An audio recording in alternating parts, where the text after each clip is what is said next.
There it is. All right, everybody. How are you doing today? Thumbs up. It's been so long. It's been so long. So, anatomy number 3. Keep your lunches going. Keep doing what you need. Take care of yourselves however you need to. We will probably turn up the AC just a smidge when the digestion process begins, just in case we see anybody getting sleepy, so just to forewarn you. Plan for the day. Quick check-in. I'll be handing the reins over to Kathy for a bit to do check-in and review, and then we'll go from there and navigate into any questions that have come up, any nuances that you'd like to explore from last week or just in general, and then we'll unpack aspects of practical application for Anatomy 3 and content from videos. Are there any questions that you have before we move into anything? How are you doing? That was not overwhelming in any way. That was overwhelming, but are you feeling pretty good today? Like this morning was good? Your energy's okay? Okay. You're not selling me on that, but I'll keep asking. So let's do this. I'll hand the reins over to Kathy. She can do your check-in. And know that if you have questions, ask them as we go. I can table them or we can write them down and come back to them later. I think that'll about do it. And just as a reminder, Anne, do you want, well, you'll do names again maybe, would that be helpful just for you to hear again? Okay. Yes. We're going to get to the place where we're like, what's your first, middle, and last name? Yes. But good, yeah. We will not be saving any of this information. Okay, good. Does that sound good? You want to go ahead and take over? Yeah, okay. Let me turn this to you, the big Good idea. Big screen. the big screen. Thank you, and I don't want to pull on it too hard. Okay. Hi everybody, I'm Kathy. I have met everyone, I think, except Hannah. Hi. I'm glad you're here. So let's go around the room. We'll talk a little bit about your favorite season. I do want to cover your favorite season. I also would like to know how far along you are in watching the videos. Are you caught up? What do you have left to do? That's super important because watching the videos before you come to a class obviously is going to help you understand the content as we talk about it. It's going to help you feel more confident in the process and just there. But we totally get it. You know, people fall behind, especially in intensive. So let us know where you are, okay? So we'll go around the room, names, and your favorite season, where you are in the content, in watching the videos especially. Who wants to start? I'll pick someone if y'all don't volunteer. All right, thank you. Taking one for the team. I'm Jordan. I would say sorry. There we go. Can you see yourself? Yeah. Okay.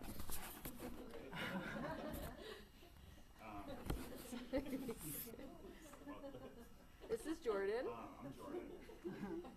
My favorite season, I would say, is probably like fall.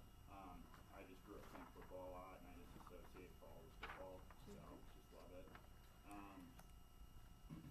I am not really caught up on the anatomy videos. Just not feeling super great the last couple of days. I was really just out of it. So yeah, I didn't really just needed like a couple of days to not look at things, and so that happened to fall in this week. Okay. So. Okay. Thanks for letting us know. Which way do you want to send it? I'll send it. I'm Carly. My favorite season is definitely spring, no question. I love all the new plant life and there's usually baby birds and baby bunnies, and it's a very hopeful season, so I love that. I'm caught up on all the videos. I have watched them. I didn't have any background in anatomy, but I've been surprised that this really does seem to make the poses and everything make more sense for me. Good. And I think it's kind of helping with remembering because I'm hearing what's important in the body from these, and so it's actually been very helpful, this portion for me. Okay. Thank you. My name is Renee. I have like two favorite seasons because in Brazil my favorite season is winter when things get like cooler and you don't have so many bugs. And my favorite season here is spring because you see like all the life coming back, like the flowers and the trees, and I love that. I am a little bit behind with the anatomy videos, like I couldn't watch this past week, but at the same time, for me it's like more helpful to actually be in class and instead of like watching the videos. I don't know if that makes sense, but I feel that just watching the videos is kind of like boring, and I can just distract myself and not actually pay attention to what's happening. While like in here, I can actually be present more. Yeah, it's a different learning style. I would still encourage you to try to watch the videos because they do help give you that background knowledge, but it sounds more like you learn through moving and being there in person. I get that. Okay. Great. Hi, I'm Hannah. I forgot my name. I watched 2 of the videos for this week, so I'm like looking for the guide right now. I missed the 2.6 one. Okay. That's a big one. I encourage you to watch that. There's a theme going on right here. Yeah, I will definitely watch that. Okay. I'm actually taking a lot from the videos. I think it's helpful for me to like have the language in my brain before I come here. My favorite season is hands down summer. I'm from Charleston, South Carolina, so I like grew up in the ocean. I did ocean rescue for a really long time, and summer always brings back really great memories for me. So it's gonna be my first full summer in Colorado. So no ocean. I don't know how I'm gonna do, but we'll see. I'm sure I'll love it just as much here. It's wonderful. Hello, I'm Hannah Marie. I'm in the same boat as Hannah. I got through half of the videos for this week, so just a little behind. But I also agree I like the prep before the class. It helps solidify it. And spring. I love spring. I like flowers and the buttons, everything.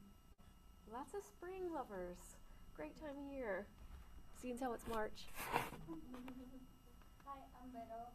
I watched 2 videos yesterday, but then Hannah just said 2.6, so I'm not sure if I watched the right videos that I was supposed to watch.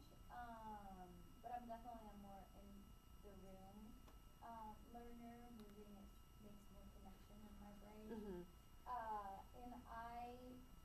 For me, spring and summer are combined just because I'm from Puerto Rico and it's summer almost all year long, but I love when like spring, like the flowers blossom, and it's such a different vibration of color. Like I like spring here, but when I go back home, that rich green and these rich colors, nothing compares to it. Yeah. And the humidity, just so much moisture. Hi, I'm Megan. I watched like 1.5 videos this morning. So I got that in. I intended to watch the last one during our lunch, and then I decided I wanted to chit chat.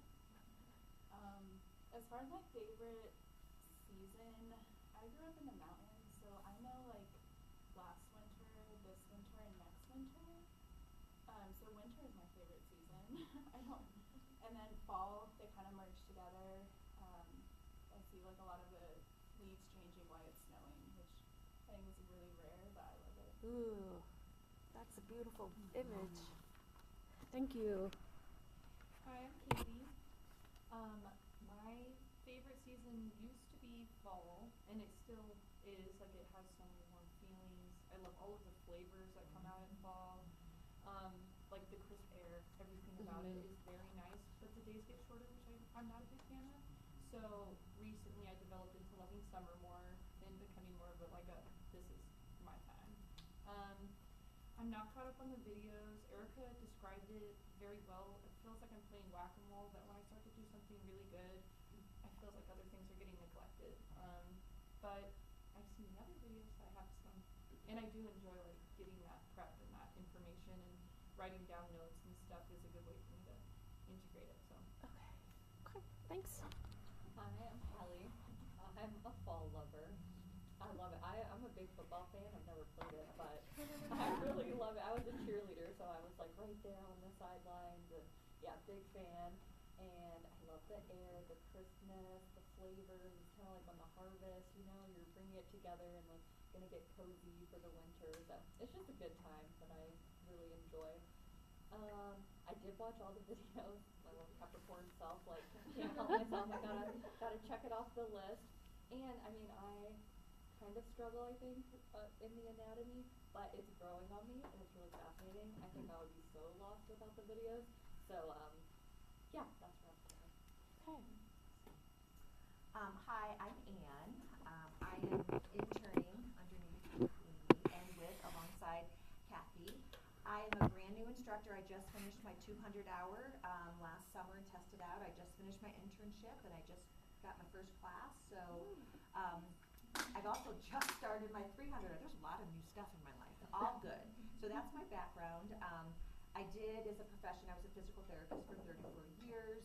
So I have a passion for anatomy and movement. I am not an expert. I will tell you this.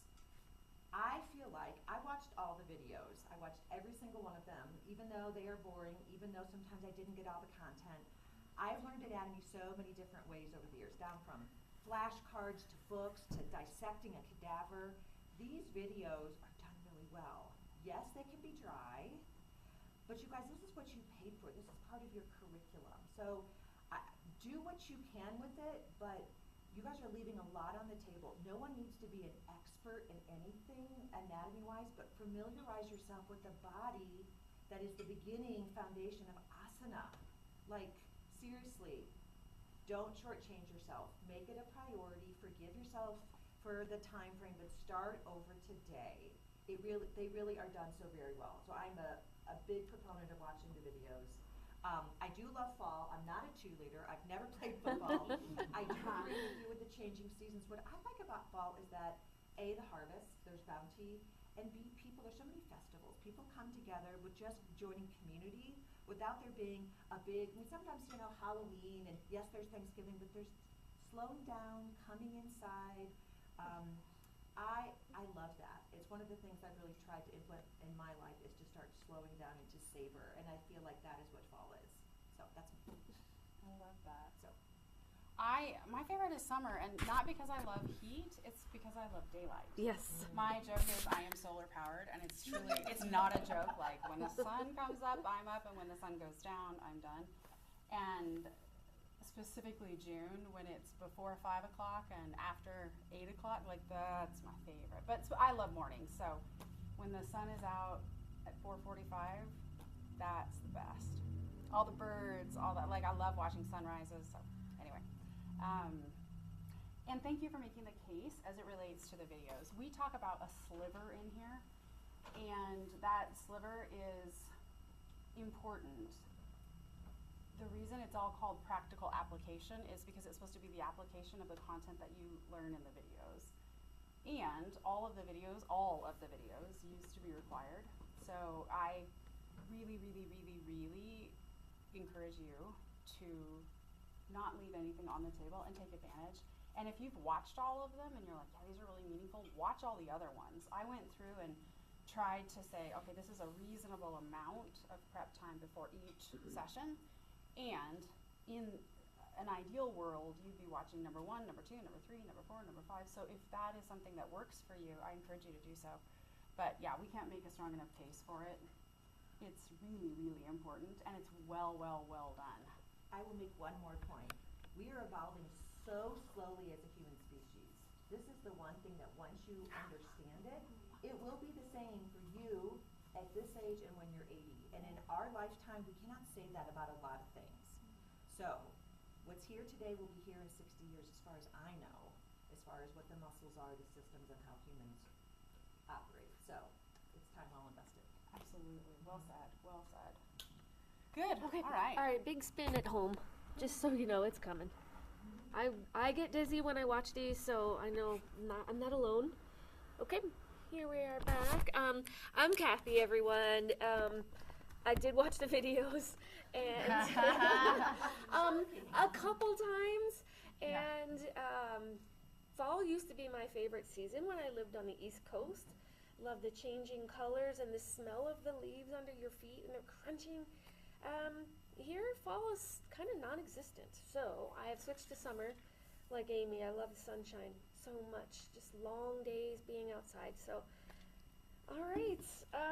With that, let's. Sorry. Oh, Beck. Oh, I'm so sorry, Beck. I should have waited until y'all were finished. All right, Beck. My favorite seasons right now are spring and fall because I love like the transformation energy. It seems like winter and summer kind of like stick. I don't know if anyone else gets that. It just feels like it lasts forever. Yeah. I did watch the videos. I feel like Katie, where like I was like, oh, I didn't watch. Like there were some videos from last time that weren't required. So I was like, let me catch up on those. And then I'm like, oh my god, now I'm out of time. And then it's just hard to keep up sometimes. But I did get to them. And yeah, it's fascinating. So thank you for the pep talk, Anne. Yeah, I appreciate that. And lastly, but not Eva. least. I'm a winter girl too. Was born during the blizzard, so I think that's why. Love that. I love the snow. I love like the cozy, withdrawn like energy of winter, and like how for me I view it as a time to like reflect and like be still and all that fun stuff. So I really like that. And runner up, I love late summer specifically. I don't love when it's like too hot, but I love like late August, early September. So I like the flowers that bloom at that time. I like when it's warm, but not too warm. So I am caught up on the videos. The ones that were required for today's session, as I was watching them, I felt like less confident with the material compared to the first video, like the first two sessions. It felt like Dora Explorer in the way, because the review she was saying like, and what's this muscle called? And I was like, the whatever, and then I was so wrong, and I was like, oh. Okay. So, It's all right. It's all part of but learning. the more I review, the better it'll stick. It will. It really will. Okay. I've already taken my turn, so now let's go ahead and stand up, move around a little bit, get some blood flow.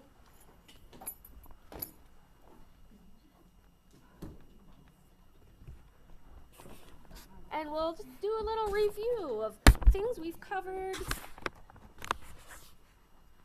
Whatever you want. Just take some organic movements. I want to find my watch, which I should have done already. Should be right here.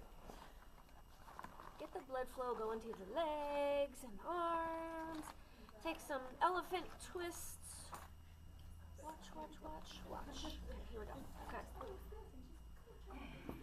All right. When you're ready, let's come into mountain pose. Let's bring your feet hip width distance apart. Palms shine forward.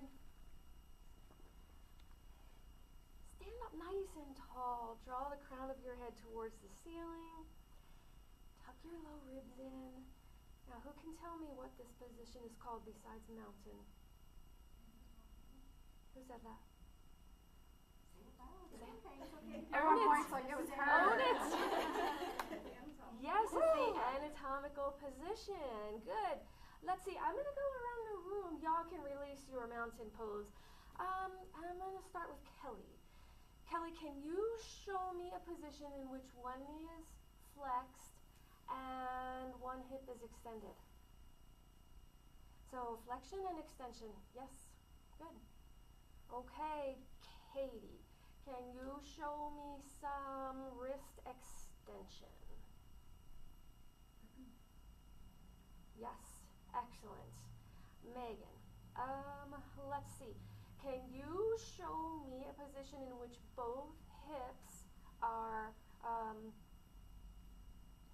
help? Externally rotated. Externally rotated, that's what I meant to say that.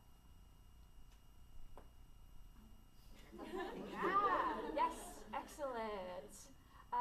Vito, can you show me the difference between spinal extension? Well, show me spinal extension first, please.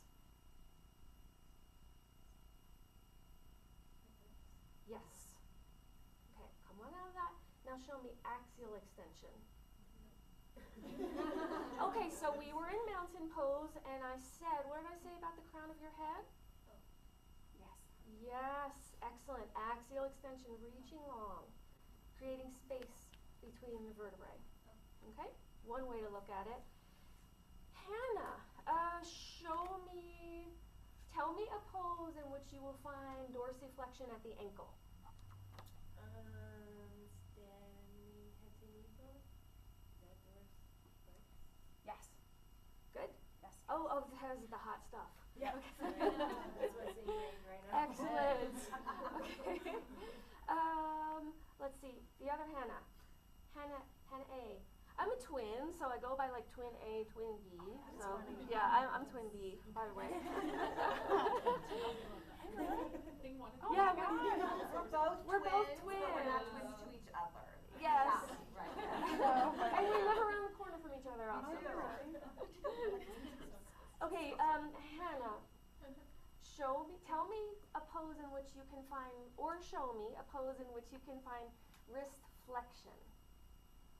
So flexion is when you're weight bearing, right? No, this one. Yes. When you're taking any sort of a basket or position. Okay. Okay. Janu Shirshasana, forehead to knee pose, when you clasp those fingers around your foot on the ground. Yes. Before Stargazer.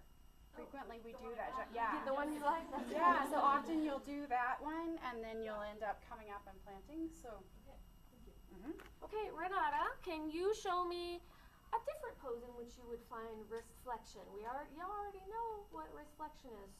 Another with this? Mm-hmm. Anything with your wrist flexed. Maybe, I don't know, it's the only thing that I can think about it. If you're doing like these and grabbing like the other foot. good. Yeah. Yeah, good. Then Okay. it's flexed, yeah. It is. That's actually not what I was thinking of, but I love that. So another pose in which we can find wrist flexion is gorilla. Oh, yeah. You know, you put your hands under your feet. I just need a reminder here. Hold on. For hot. Ardha Chandrasana. Yeah, the first, yes, exactly, that first where you cup the heels from behind. Okay, yes, okay. So, Carly, could you show me a pose in which both shoulders are in adduction? ADD. Yep. What is adduction? Tell me that first. Adding back to the midline. Yes. Good. You can think arms even, that'd be fine, right? Oh, yeah, both arms. You were basically doing it when you were. Like a yogi hug. Yes, good. Okay. Or Yeah. eagle. Same, that also eagle. Jordan, show me a pose in which one knee is flexed and one hip is externally rotated. I have no idea. Can they be the same leg? The same leg, on the same leg. Think Sun B. My brain not working. Okay. So you can find it in Sun B. You can also find it, here my knee is flexed, right? Now it's externally rotated. Yes, Okay. that's a good one. I'm running out of. Warrior Two. So come into Warrior Two really quickly. Anybody who wants to, you're welcome to. That front knee is flexed. The front hip is externally rotated. Okay. So different Feel it, yeah. orientation, but the same. Feel it in your body. Good. Yeah, awesome. And if you want to switch sides, just even yourself out, you can. In eager anticipation of what's to come. You know, because if we don't even ourselves out, we walk in circles for the rest of the day. It's not good. Nobody wants that. So. Okay, we'll go back to our shoulders or arms. Show me a pose in which both shoulders are. Show me scapular retraction. Yes. So stamping, half your left shoulder blades together. Perfect. Good. Can you tell me another pose with scapular retraction? Cobra? Should I do it? Or you can just tell me if you want to feel it. Anybody, if you want to feel this in your body as we do our review, go right ahead. But yes, Cobra. Okay, so Beck, well, show me a pose in which you have scapular, or tell me a pose, scapular protraction? Maybe the yogi hug, like Carly did. Good. Shoulder blades are coming apart, Mhm. right? Yep. What else? I don't know, anything like a forward fold, maybe? I don't know, I pull, so When you that pull. might not be the rest. When you pull. Yeah. Plank can also be a good one. Pushing, anytime you're pushing the mat away. Rabbit. That's a big one. That's a good one. And yeah, in rabbit, you've got some good wrist flexion too. Yes. For hot. If you're done, do you know rabbit? Does it look like camel? But I mean, So it's, yeah, do you want to show it? Perfect. So where you've got the scapula moving away from each other. Yeah. Okay, can any, Perfect. I want to, everybody, can you show me in the legs, excuse me, or the arms, adduction. ADD, adduction.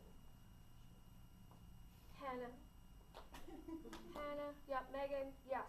So you're bringing things into midline, your arms or your legs. Show me abduction of the arms or legs. Great, got everybody? Yes, yes, you got it, you got it.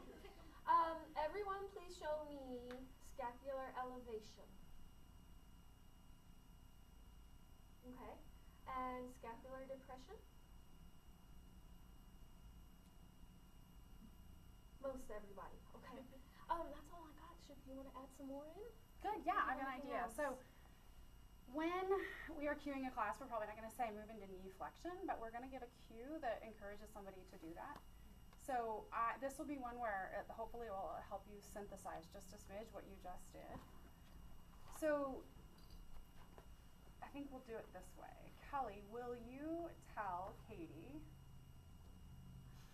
a different way of saying flex your knee? What's a different way of saying that? Perfect. Perfect. Bend your knee. Will you bend your knee and show us? Yeah. Thank you. Good. Katie, will you tell Megan, move into scapular upward rotation? Another way of saying that. Take a extended mountain pose. Arms come up overhead. Yeah, great, great. Good. And then Megan, will you tell Vero to find hip extension in one or both? Some way for her to do that. Like, let's have her on her belly and then have her find some hip extension somehow. so on the belly, you can press into the mat and press your pelvis into the mat to upward cobra. Yeah, yeah. How else could she do this with the whole body? What would be another way that she could move the hips into extension with her whole body? Same move, same place. I want to make up words again. That's okay. Locust pose. Yeah, so what would you cue for this? Not too bad. Lift your legs or your tops of your toes into the mat. Lift your legs up high and arms high in the air. Nice, nice. Do you all see how there's hip extension as she lifts the legs, lifts the torso, creates a little more hip extension? Awesome. Vero, will you cue Hannah into knee flexion with both knees? Some way to tell her, and let's make it a pose, get her into a pose, and then have her find more knee flexion or into knee flexion with both knees. That would be, let's bring both knees together and move from there. Is there a pose you can think of? And then how would you tell her to move into a greater degree of knee flexion?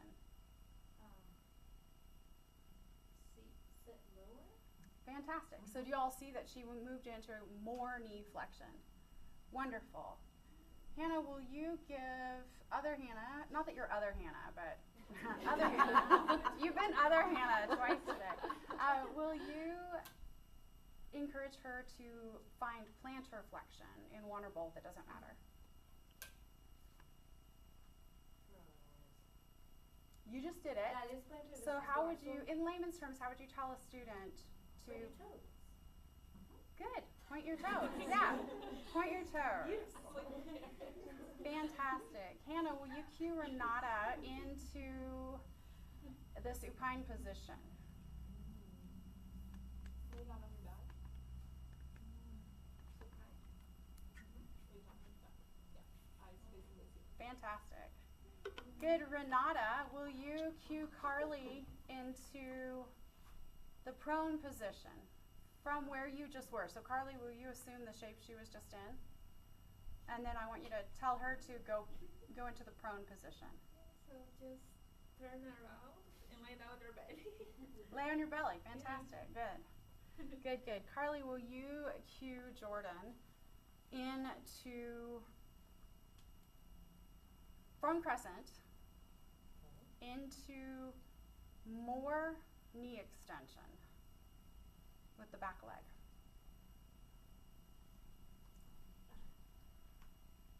So whatever is comfortable for you. Take your arms overhead in crescent. And even to straighten the back leg more. So straighten your press back leg down. just a little bit more. Yeah, so if you had a generous bend, will you bend your knee a bunch for us, that left knee? Great. And now So straighten your back leg.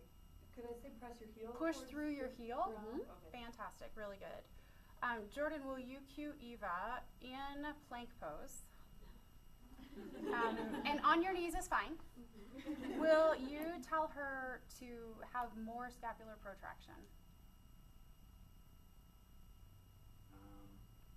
Push your shoulder blades away from you. Yeah, what would be another, perfect, that's perfect. What else would be another way, one of your cues? I think it's in relation to the ground or your mat. To be honest, yeah, just pushing your shoulders away from you is pretty basic, I feel like. Yeah, or push the ground away. Push into your mat, push weight into your hands. Perfect, Okay. good. Yeah, no, but I love that. You were looking at her body and you're like, I want this to happen. That's what I would say. Perfect. Yeah. Eva, will you tell Beck to find, Beck, will you come to standing on your knees and then tell Beck that you want her to move into spinal extension of some kind. Spinal extension. From here, you can place your hands at the base of your spine and then lift your heart up towards the ceiling. Fantastic. So camel pose, big spinal extension. Really nice. Beck, will you cue from seated? So will you come to a seated position, Kelly? And will you cue her into one knee flexed, one knee extended? There's a lot of postures you could pick, and a lot of ways you could tell her. We can come to Janu Shirshasana, so stick out your right leg, and then the left foot comes to the right knee, just like so.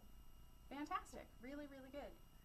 Good. And then if you were, Kelly, let's see, if you were to stay just like you are, how could you tell Katie, so we'll put Katie in the same position, how could you tell her to move into a greater degree of axial extension?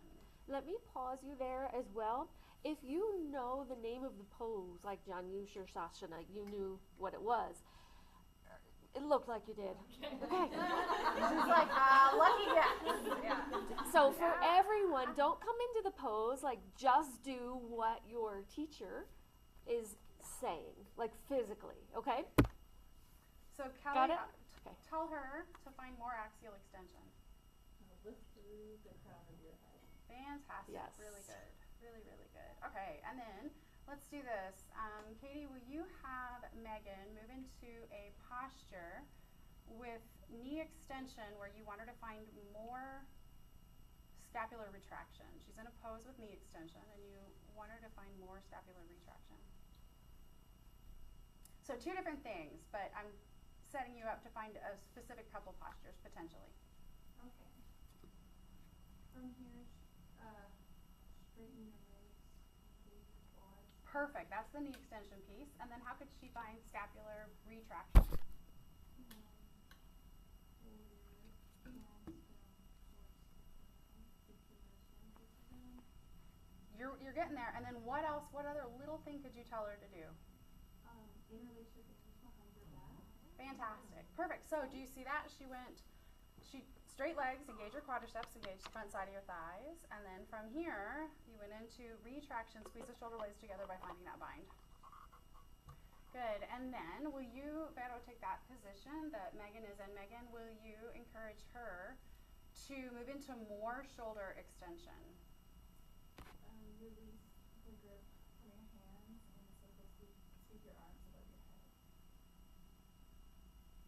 And then from there, can you show me shoulder extension?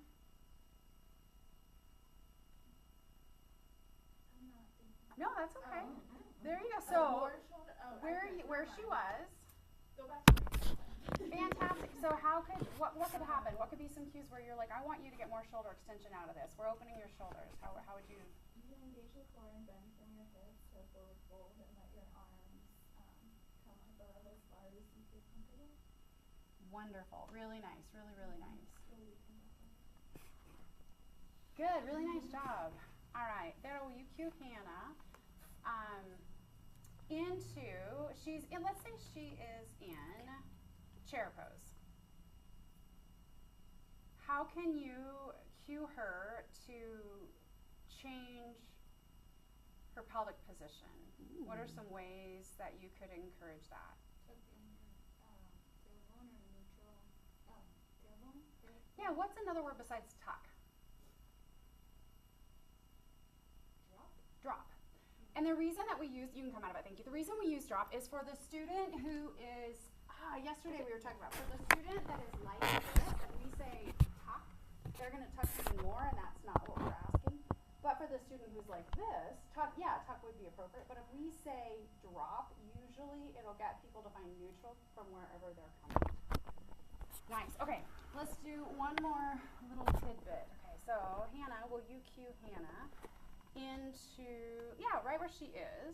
Will you have her come into a position where she is wanting more spinal flexion? So you get her into a pose, and then a pose where she can have more spinal flexion happen. You can come into child's pose, knees come wide apart, toes touch, kind of. Oh, No, maybe that's great, rabbit. yeah. Rabbit would have been better. Sure, rabbit's great too, but that's super. So Okay. it's a little bit of spinal flexion, not a ton. And then if you come back to seated, and then rabbit pose, can you cue her into rabbit and then help her understand what the spinal flexion piece is with your cues? Yes. Okay, so sit on top of your heels, and then slowly begin to round forward. You grab the back of your heels with your hands, little weight in the head and neck, and then pull on your heels. There it is. And reach Perfect. your back towards the ceiling. Perfect. Do you see how we found a whole lot of spinal flexion with that cue?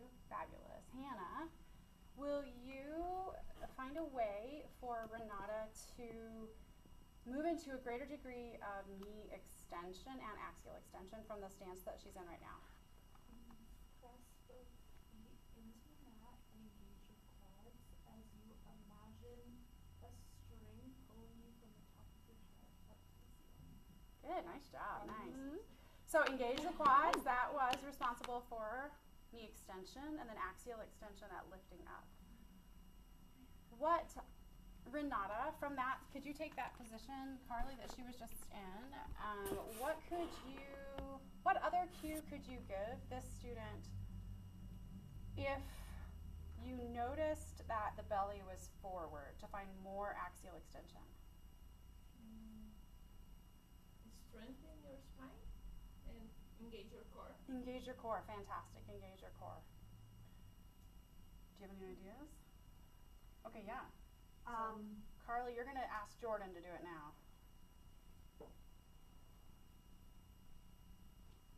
Oh, as far as what to cue next is Just yeah, anything. anything.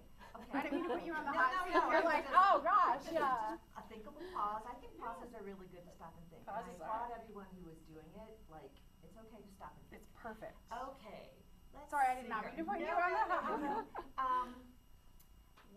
Carly, can you please cue Jordan into shoulder abduction and hip flexion?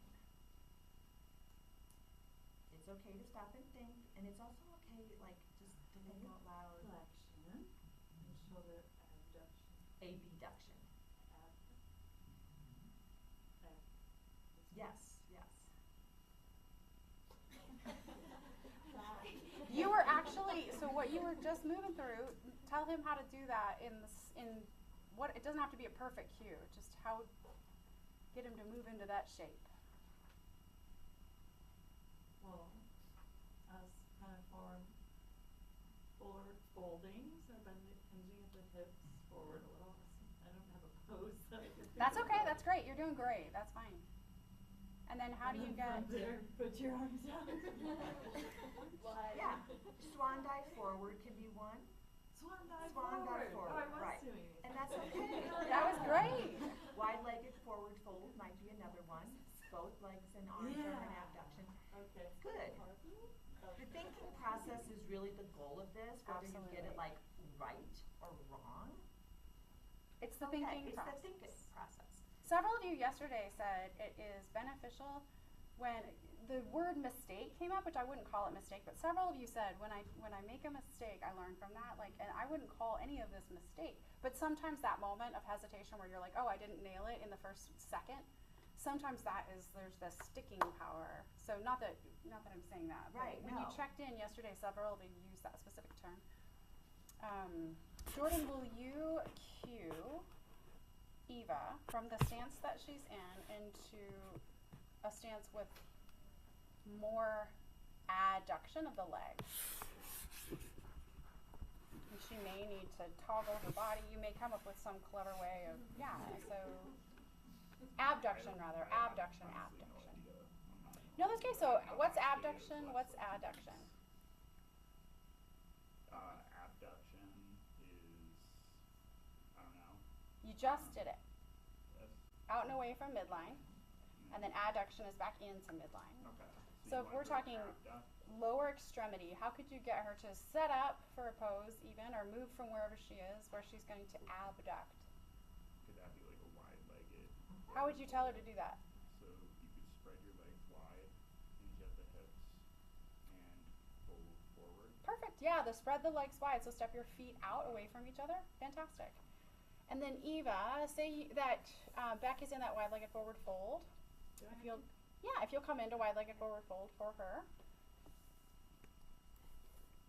How would you tell this student to get out of hip flexion? To get out of it.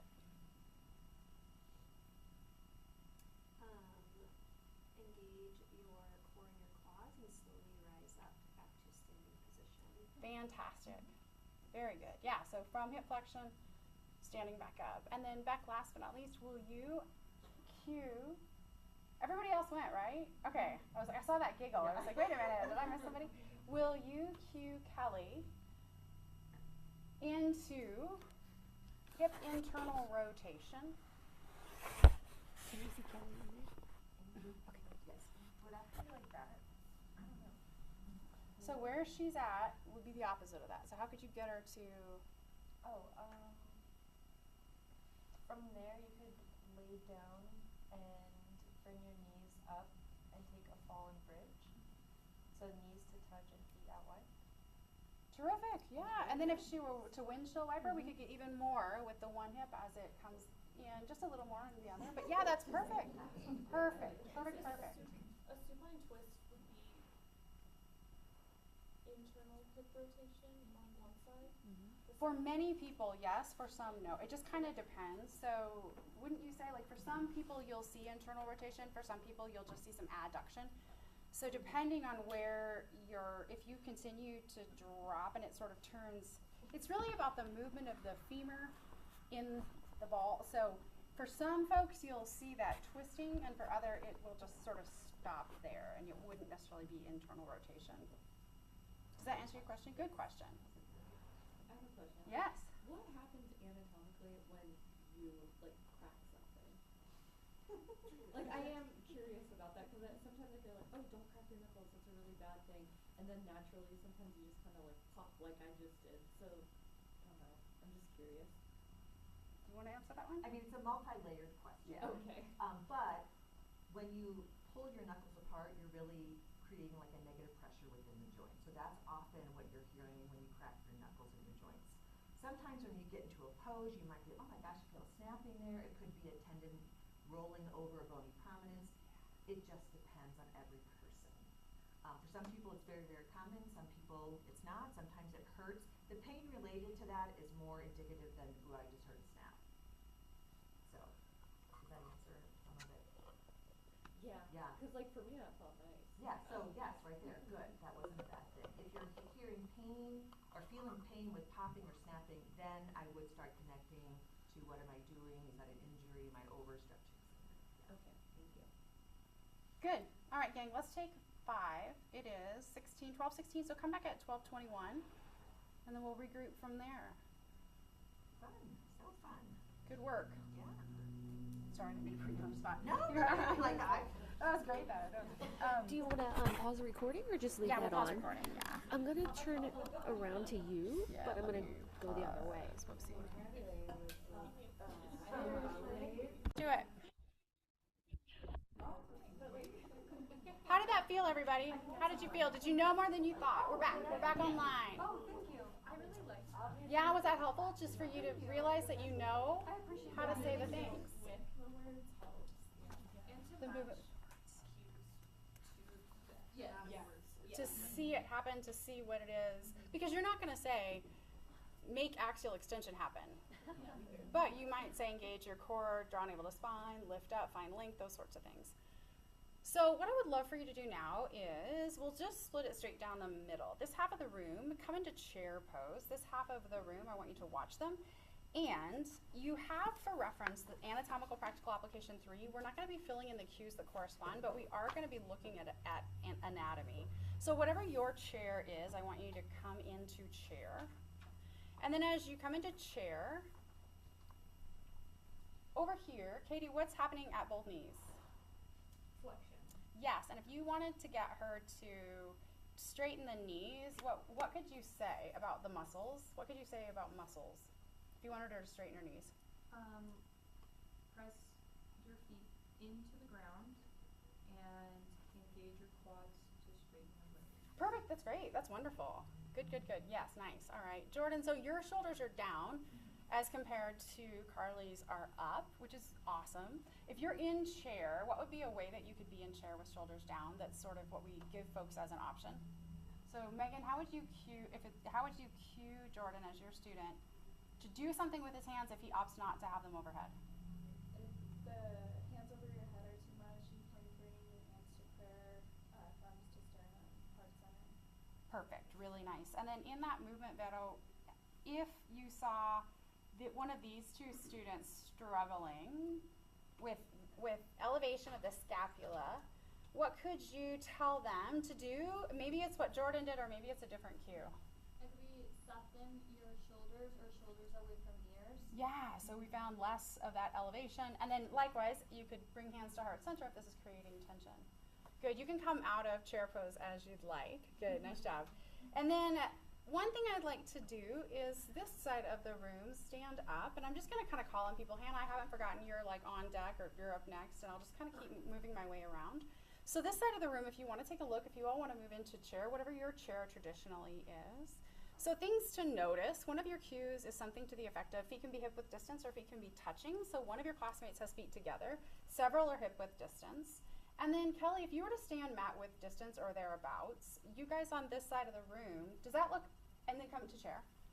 Is there anything wrong with that? Wrong, but unsafe. Does anything look like? Her stance is too wide.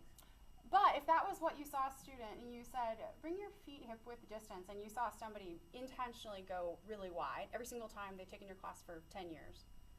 I would maybe Why? I was gonna say, like, I would maybe just say, like, weight in the heels, so that way she doesn't lean, like, track too much over her toes with her knees. I don't know. So Kelly, bring your feet together, and anybody who wants to can do the same. Do you notice you feel maybe a smidge less stable? Like, if I came and pushed you, you might fall over. Yeah. If you take your feet hip width distance, you feel a little more stable. And then imagine you're really wobbly. If you took your feet just a smidge wider, do you feel a little more stable yet? Yeah, you have like a bigger base. Sometimes you'll see students who have a wide stance. It's not wrong. Like if there was some reason where you were really concerned about her safety, you could give little cues to encourage a closer stance, but you also could realize maybe this is a student, if you've watched and they're challenged with balance or something, this is the stance that feels comfortable. Yeah. Would it be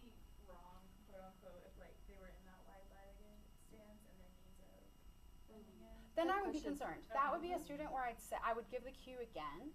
So feet or hip width distance, or if you can be comfortable, push to the outside edge of your feet. If you feel that your knees are knocking in, bring your feet in line with your knees, in line with your hips.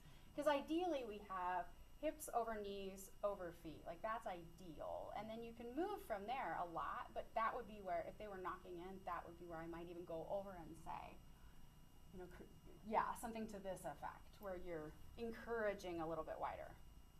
A piggyback on that is females, anatomically, we have a wider pelvis because we bear children and we carry children. So you most often will see that kind of wider stance and the knees knocking in a female anatomy versus a male. Not always, but just to know.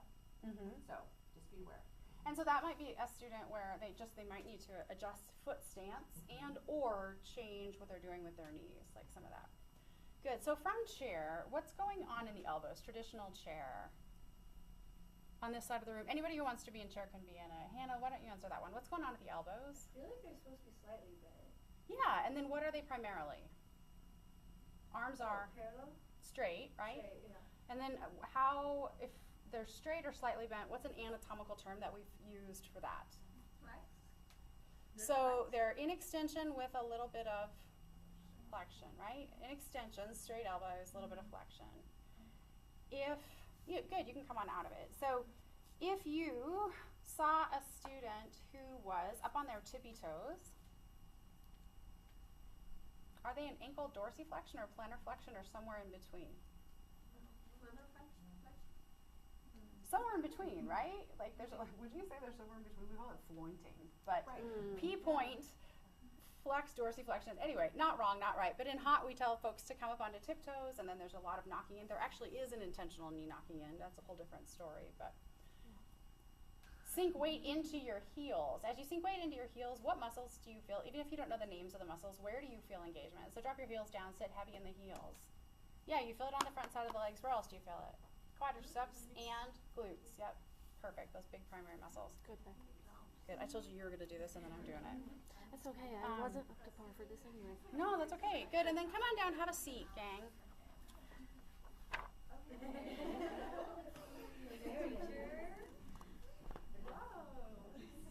So for next time, my challenge to you all is, I will say, for next time, if you have not watched the videos, it's going to be uncomfortable probably. So for next time, and you have 2 weeks between now and then, if not 3. I think our next session is the 29th, that is anatomy proper. Watch all the videos and specifically make sure that you have watched 2.7, 2.8, 2.10. That is the greatest amount of content. It's 86 minutes if you watch it at slow pace. However, if you speed it up, 1.5, 1.25, whatever, it's a whole lot less than that. And you have between now and the 29th to accomplish that, today being the 8th. And our conversation will be from the starting point that you have watched those videos, just to let you know. Sound good? Okay.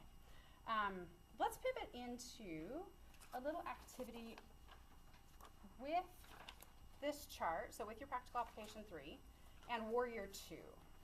So we'll kind of workshop this a little bit of a hybrid. Well, we will correspond some cues potentially, but I also really want you to look at each other's bodies in this one. So can someone find Warrior 2? Yeah, it's in practical application 3, page 3 or thereabouts. Should we have them come to the front of the room? We will, yeah. Okay. Will someone read all of the cues from transitional all the way down to the last cue? Bring the Yeah. back heel down. That was transitional cues. Back foot parallel to back of mat. Knee reaches forward and towards middle of three toes. Front ankle, knee, and sit bone all in line. This may require back leg to drop forward. Leg and core engaged. Arms reach to front, back to rim. Gaze over front, middle finger or over.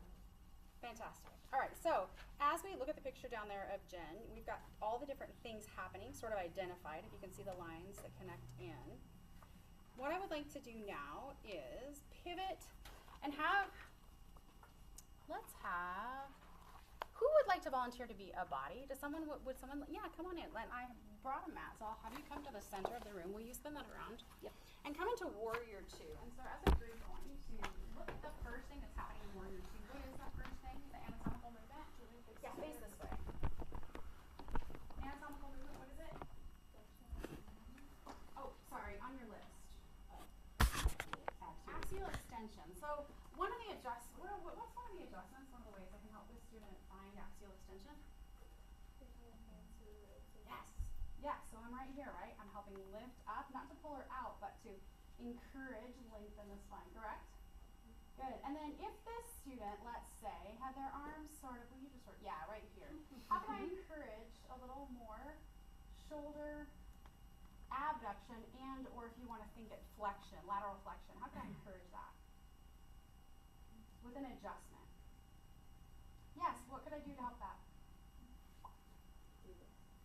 Yeah, maybe, is this what you're saying? Kind of like guide her. Yeah, so I'm guiding her arms from this sort of bent position, coming out to this straight position, right? We just found a little more abduction and a little more engagement, correct? Now let's say this student has a pretty bent, whatever feels safe in your body, a bent back leg. How could I, with an adjustment, help this student find a little more engagement in the back leg? Yeah, I can touch the knee and give a verbal cue, like straighten the back leg, push to the outside edge of the back foot maybe. So I could touch the knee, or I would say just above the knee, so we avoid the joints. What else could I do? You learned it yesterday in triangle. The foot thing? Yeah, the foot thing. So this student isn't engaging in the back leg. All of a sudden, I say push into my foot, or I just push against her foot. Did you follow that major leg go straight? Good. So we're using our hands axial extension. We're pushing our foot into the student's foot, and then we can also use our hands as a tool here. Even if we're not giving cues, we're still giving cues with our hands. And then if I wanted this student, let's say the student had a just like you were, a relatively straight front leg. How could I encourage this student to come into Warrior 2 instead of triangle-ish? Bend the front knee. And how can I encourage that? Maybe I come right here, right? And invite a bend in the knee. I can also take my hand behind, and I'm not at the knee joint, I'm just kind of working my way towards it. A hand on top can also make it really clear. You're clear what I'm asking you to do. Good, thank you, really nice. So this side of the room, come into Warrior 2. And again, you can always opt out, but I think it's really helpful. Come into Warrior 2. And as you're in Warrior 2, this side of the room, take a look at where their knee tracks. Take a look at where their back foot is. Notice where their back hip is. Notice arms. Notice how much they bend the front knee. Good. And then you all, nice. Why don't you stand up and just take a look at their front knees, take a look at their back feet, take a look at where their core is. We talked about anterior and posterior pelvic tilt. Do you remember that? So notice your classmates. Some classmates have quite a bit of an anterior pelvic tilt in this position. Some classmates have a greater degree of knee flexion, more bend in the front knee. Nice. Do you see that? Do you see the front knee? Do you see the pelvic positioning? Good. And then go ahead and switch. So you all will do the same thing. We're taking a little field trip here. So are you noticing? Do you see the little subtleties? Yes? So Carly, Jordan, Eva, and Beck. Yeah, and you can keep hands up. That's great. Bend into the front knee. You're pushing through the outside edge of the back foot. So as you look at your classmates, one of the big things, so notice their front foot, notice their front knee, notice their back leg, also notice how much distance is between. So Beck has a shorter stance, but this is a perfect Warrior 2. She just has less space in between. Beck, would that be okay? So one of the things you notice here, okay, and you can come out of it if you want to, there isn't as much bend in the front knee, but this is perfect. It's a shorter stance. Now, if she were to be super, super bent in the front knee and the knee was tracking way out, then it might be like, hey, take a bigger stance. It'll give you a little more room and make sure that you're protecting all the joints. But where she's lined up now, this is a perfect Warrior 2. It's a shorter stance. It's a lesser degree of what at the knee? What's less in her knee as compared to? Less flexion, yeah. But that feels comfortable and safe, and she's still getting a lot of good engagement.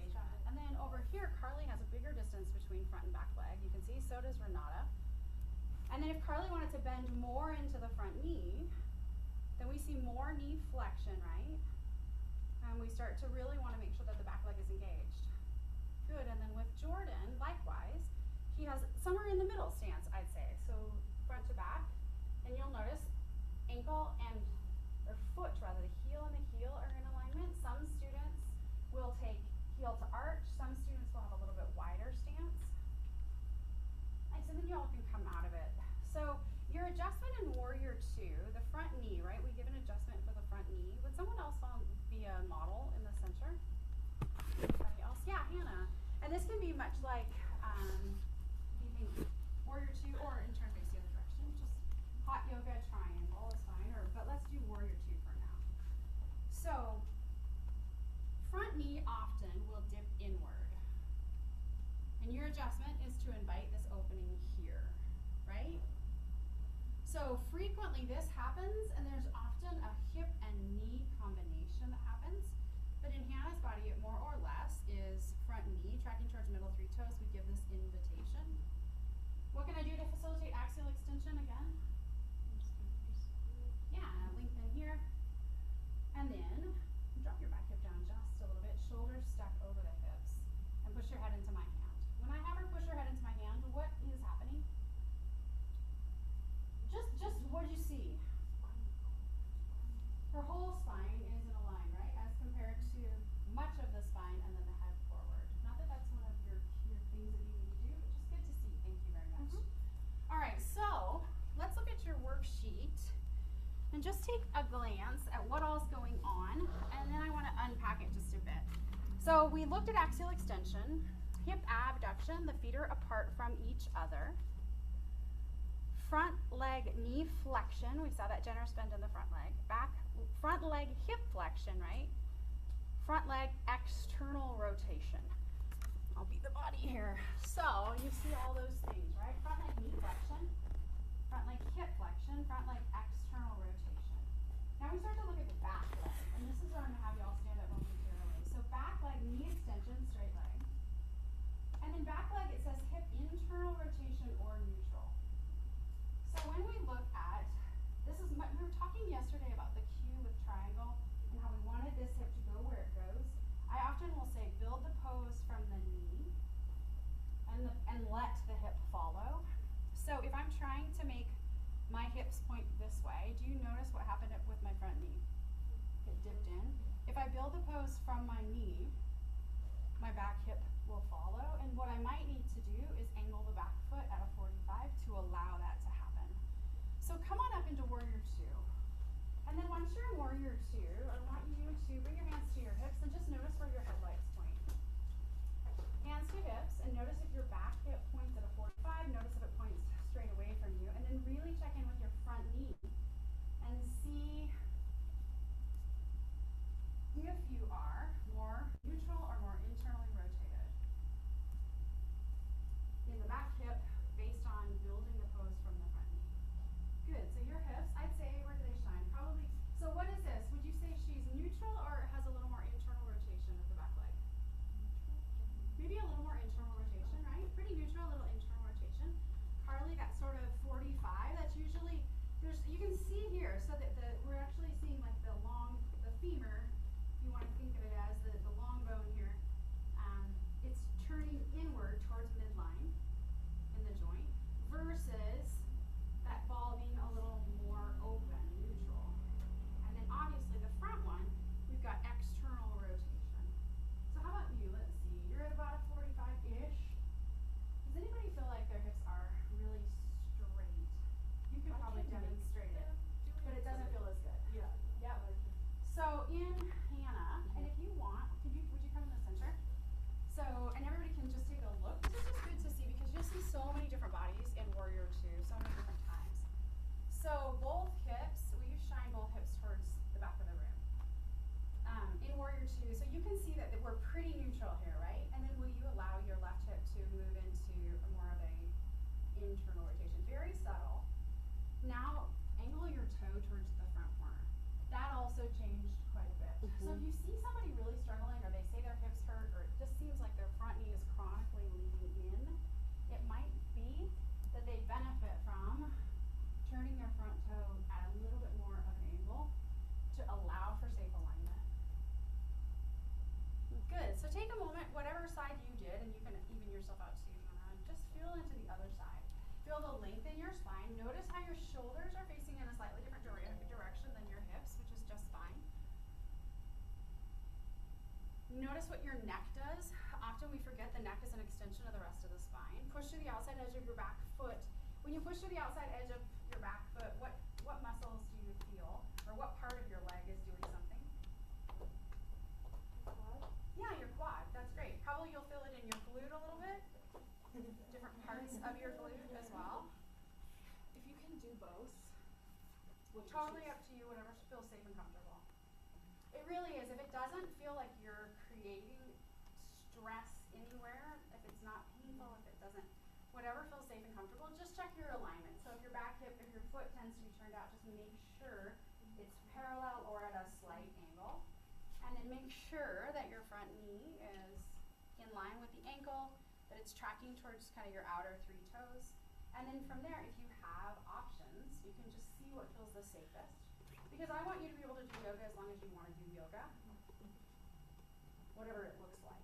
As long as it's safe and aligned. And so for me, my Warrior 2, when I came back after my surgery, that was absolutely as much as was going to happen, period. And on the other side, it was very, very different.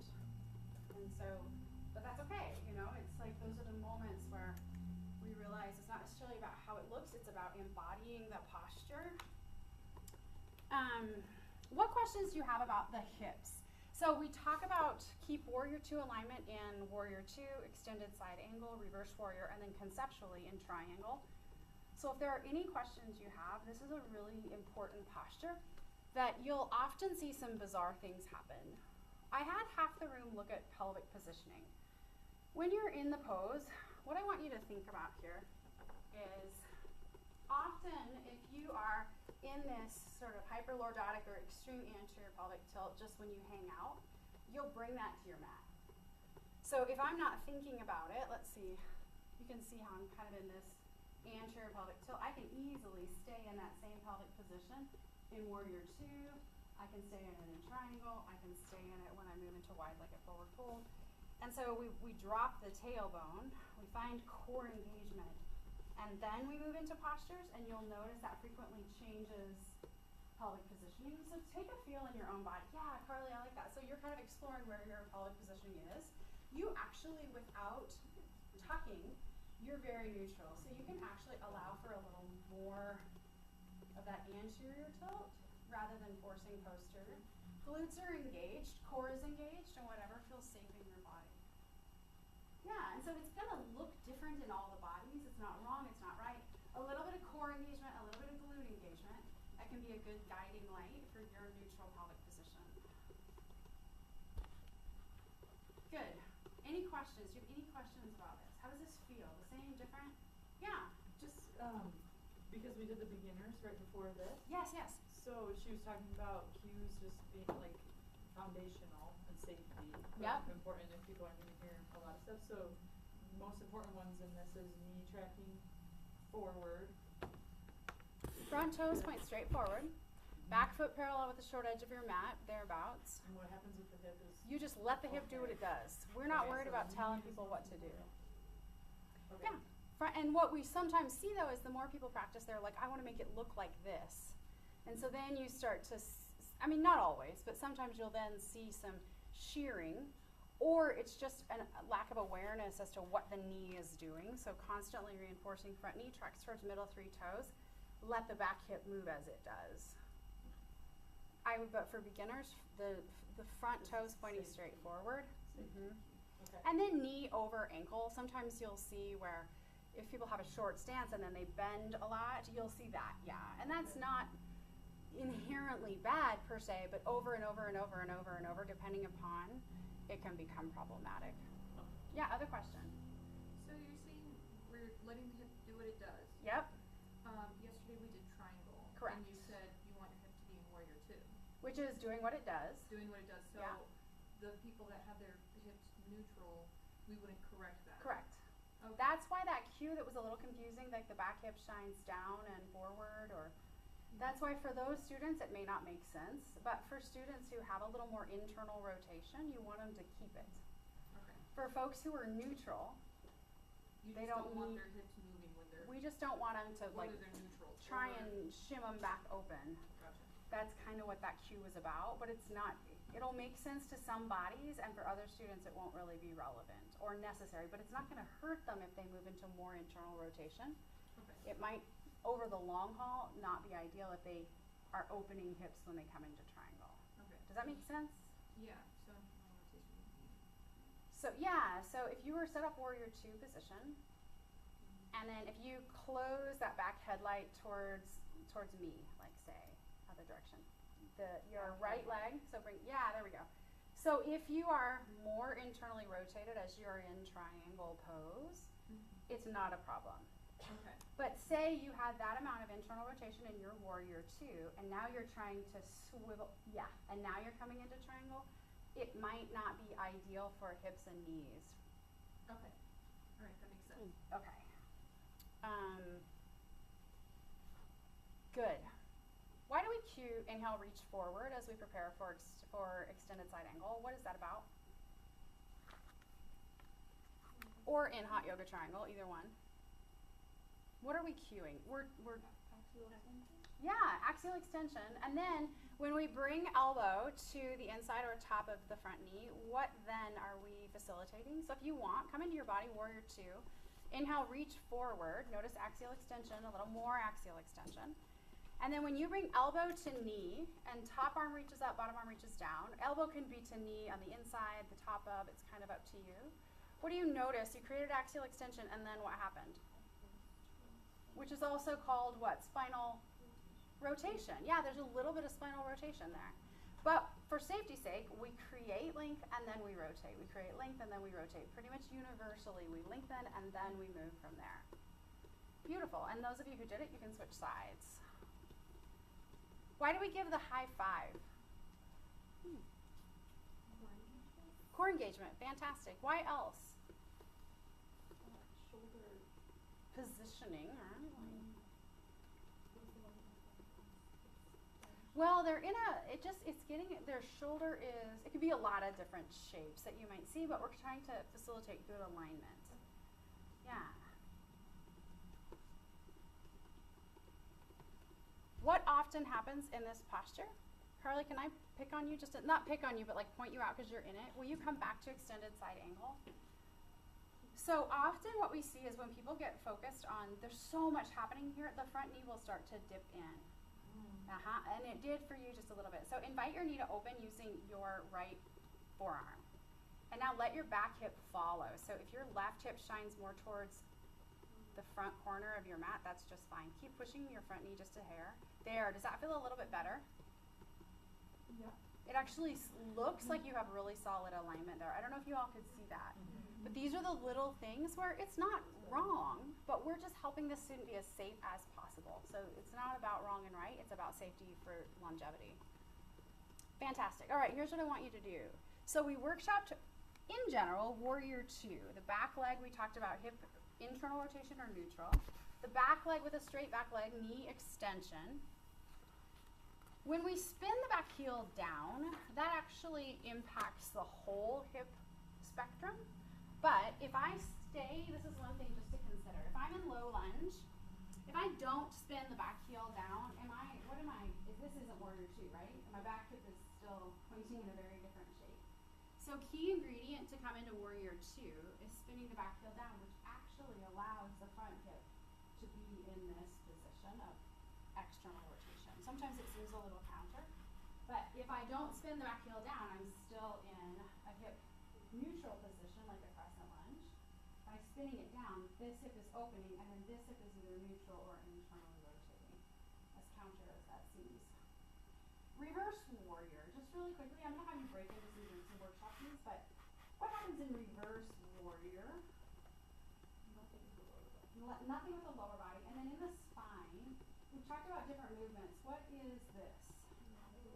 Lateral flexion. So we want lateral flexion. This is safe. This is sustainable, whatever my hips are doing, right? What we don't want is a swivel here and then a back bend. Do you see how that could be uncomfortable and potentially in my low back? I'm swiveling and I'm bending back. You'll see a lot of that. And so one of the cues is side body bend, not a back bend. Keeping your shoulders open to the side that you originally were facing. Some of those sorts of things you'll hear. So come on up really quickly if you'd like to. You don't have to, but you can take a moment to do it yourself and then to see it in your classmates. Move into your warrior two, whatever that looks like. Notice where your hips are in space. Notice if you'd be more comfortable making little adjustments.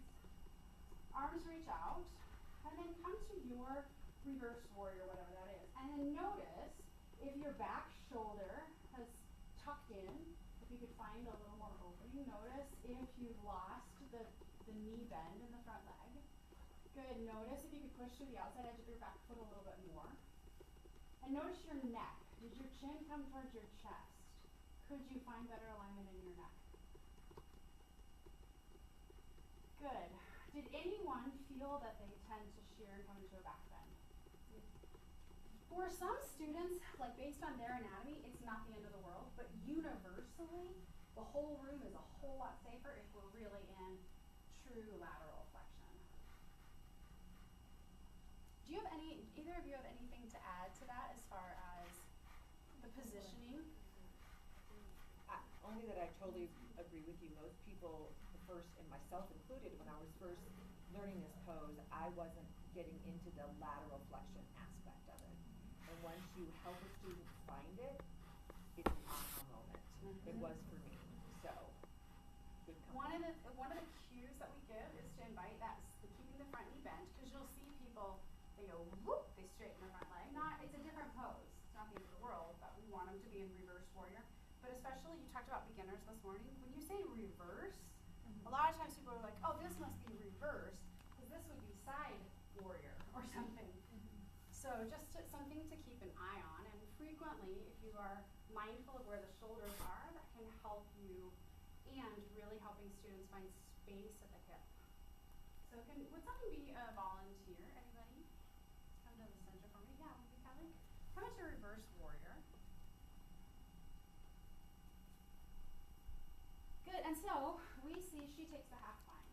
That's one of the options you see a lot of. And then for this student, I would continue to encourage a bend in the front knee.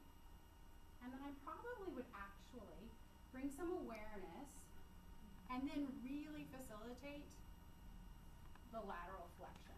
But I wanted to make sure that it was lateral flexion first before I deepened it. Does that feel like you're in a true side body bend? Oh, yeah. Good. All right, gang, let's break into two groups. Yeah, let's do it. She's like, I will walk in circles. Like Kathy said. I love it. I love it. I love it. I love it. Now, what I don't see, let's see. Do you notice, like, just by default, front heel and arch or heel and heel are aligned? Just tends to be, but if people don't know, that's a good place to start. And then, just mindful that your front knee doesn't dump in and come into your reverse warrior. And so some people will take this great big, some people will bend the arm. So it really is individual, it's not wrong, not right. So we continue to invite warrior two alignment.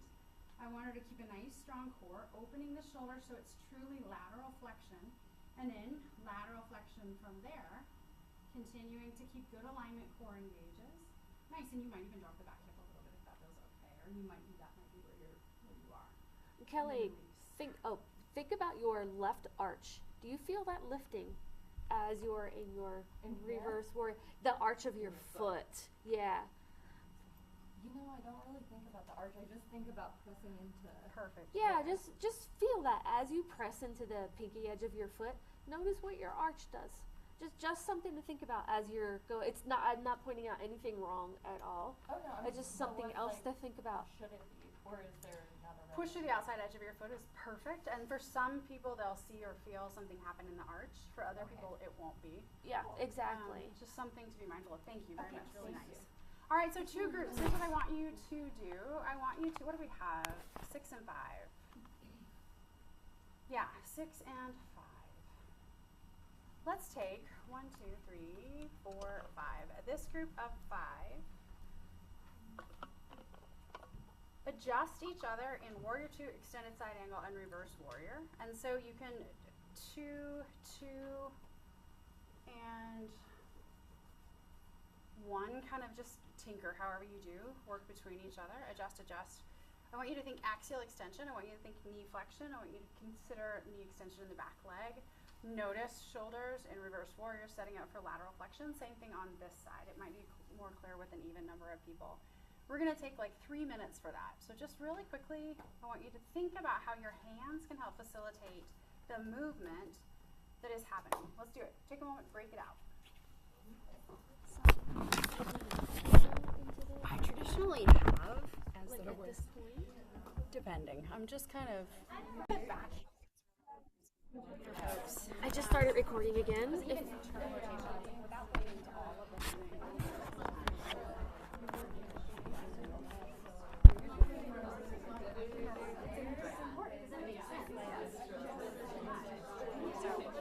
I just started recording. Let's do it. Let's take it away. So, will you be my recorder, my mobile camera person, and carry this with you? All right, everybody, we're going to take a field trip. So hold that. yeah, let me get this. There we go. And Okay. then we've got plenty of cord. Just Okay. make sure that little guy doesn't come out. So we're going to take a field trip with Renata's consent. It's right here. Actually, it was perfect right where you were. That's great, Kathy. So I was watching Eva give a great adjustment, encouraging Renata to find some different alignment. So go into whatever has been your warrior two from before until now. Wherever your feet would have been, wherever your, yeah, good. And then the room, if you will, come to the front here and let your knee do what it does.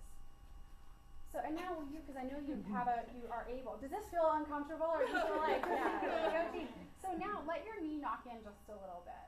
So we tend to see a lot of that. Do you see how the front knee knocks in? Now that might feel comfortable and safe, but I want her to feel really, really solid for years to come. And so this is a great student where I want her to find engagement in the back leg. Now as she finds engagement, did you notice how this probably became more pronounced? Yeah. So we're going to invite the front knee. And actually, she adjusted her foot. We had talked about that. Does that feel a little better? Much better. And then draw your shoulders over your hips. Okay, so there you go. How does that feel? Ooh, a little bit uncomfortable on the shoulders. Okay, that's all right. So you can soften your shoulders or flip your palms up. There you go. And then I want you to really engage your glutes. So squeeze with this back glute. Nice. Push to the outside edge of your back foot. And what is front knee doing? Has it stayed steady or is it kind of knocked in a little bit? So does that feel stable to you? Yes. Okay, I perfect. feel Now- really engaged. Yeah, and very engaged. Yes. Awesome. So Yeah, this is much fantastic. more than So before. she is very engaged in the back, the front, and her back leg is very engaged. This is steady and strong, and I'm really comfortable with that alignment versus when it was really knocking in, it started to be like, I want that student to be safe. So now come to extended side angle, whatever that is for you. And did we see a change? Did you see the knee or did it continue? Now you're like hyper aware. You're doing beautifully. You're doing so, I can just see because of your body, like it's perfect. It's great to see. And you've got black pants on, so it's easy to see. So we're going to continue to invite the right knee to track towards middle 3 toes. Push into my foot. There we go. And then you can open just a little bit more. Let this hip close if it needs to. There, now push your hips slightly forward. Push them towards, other way, that way. Okay. So push them that way, like there. And then continue to invite your knee to track towards middle 3 toes. How does that feel? Engaged. A lot. Very different than Really normal. engaged, Yeah, yeah. good. And then Yeah. come on up. So somebody asked me, and then if you want to come into reverse warrior, do you want to switch sides? Yes. Somebody asked me, Hannah asked, how do I know when to stop? So Hannah, yes. How do I know how far to go in triangle? And I had said, engagement is a great way to know if you're doing it safely. Like if your muscles are engaged, that's usually a great indicator. If you've lost engagement and you're just hanging, that usually is opportunity to make some adjustment. And so frequently, one of the nuances, one of the things we find that happens, tons more engagement when we start to find ideal alignment. So come on into it. And you can, whatever is normal and comfortable for you, push to the pinky side edge of your back foot. Yeah. And then you're in reverse warrior. Good. And then open this shoulder just a little bit and keep inviting your knee towards middle 3 toes. Good. Engage your glutes. So without moving your foot, there, does that feel okay? Yeah. Now, side body bend. So I want you to think side body. You can come out of it if you want. Think side body So that is, versus back bend. I have been doing wrong this whole time because I always go towards the back. So like going sideways feels Yep. weird. Think this. Think you're going like this. Side body bend, and it just happens that you're in reverse warrior. Like that? Yep. How does that feel? Totally different. Yes. Good, but does it feel a little safer in your low back? A little bit, yeah. A little bit. So this might be a student where it's totally fine, but this also might be a student where we're bringing awareness to really keep her in a shape. Good, that's perfect. That's sustainable. Nice work. Nice work. Round of applause. Thank you. No, and so it's sometimes we teach to the general population. So for one student out of 5, they can probably hinge, swivel, do all the things, and it's fine. But I would say for the other 4, there's probably a safer way to do a back bend as compared to attempting it in this position, where our lower body can't really move. Yeah. I totally relate, Renata, with your like aha moment in this pose, because this is totally my journey with this pose. It's not that you were doing it wrong Not at before. all. It's exactly what we kind of cue that we're coming around with adjustments to help you feel a pose in a different way. Yep. Yeah, you feel like other muscles Yes. working. Yes. So it's a different And more experience. engagement too. Yeah. Right, and then it's a learning opportunity. So next time you take a class, you can be like, oh, Amy kind of showed me that, and then you build your own muscle memory. So it's just growing. That's all it is. And one of the things I took for granted for years was, so glute med, so if you think about your glutes, like your glutes, and then we have different muscles that make up the glutes.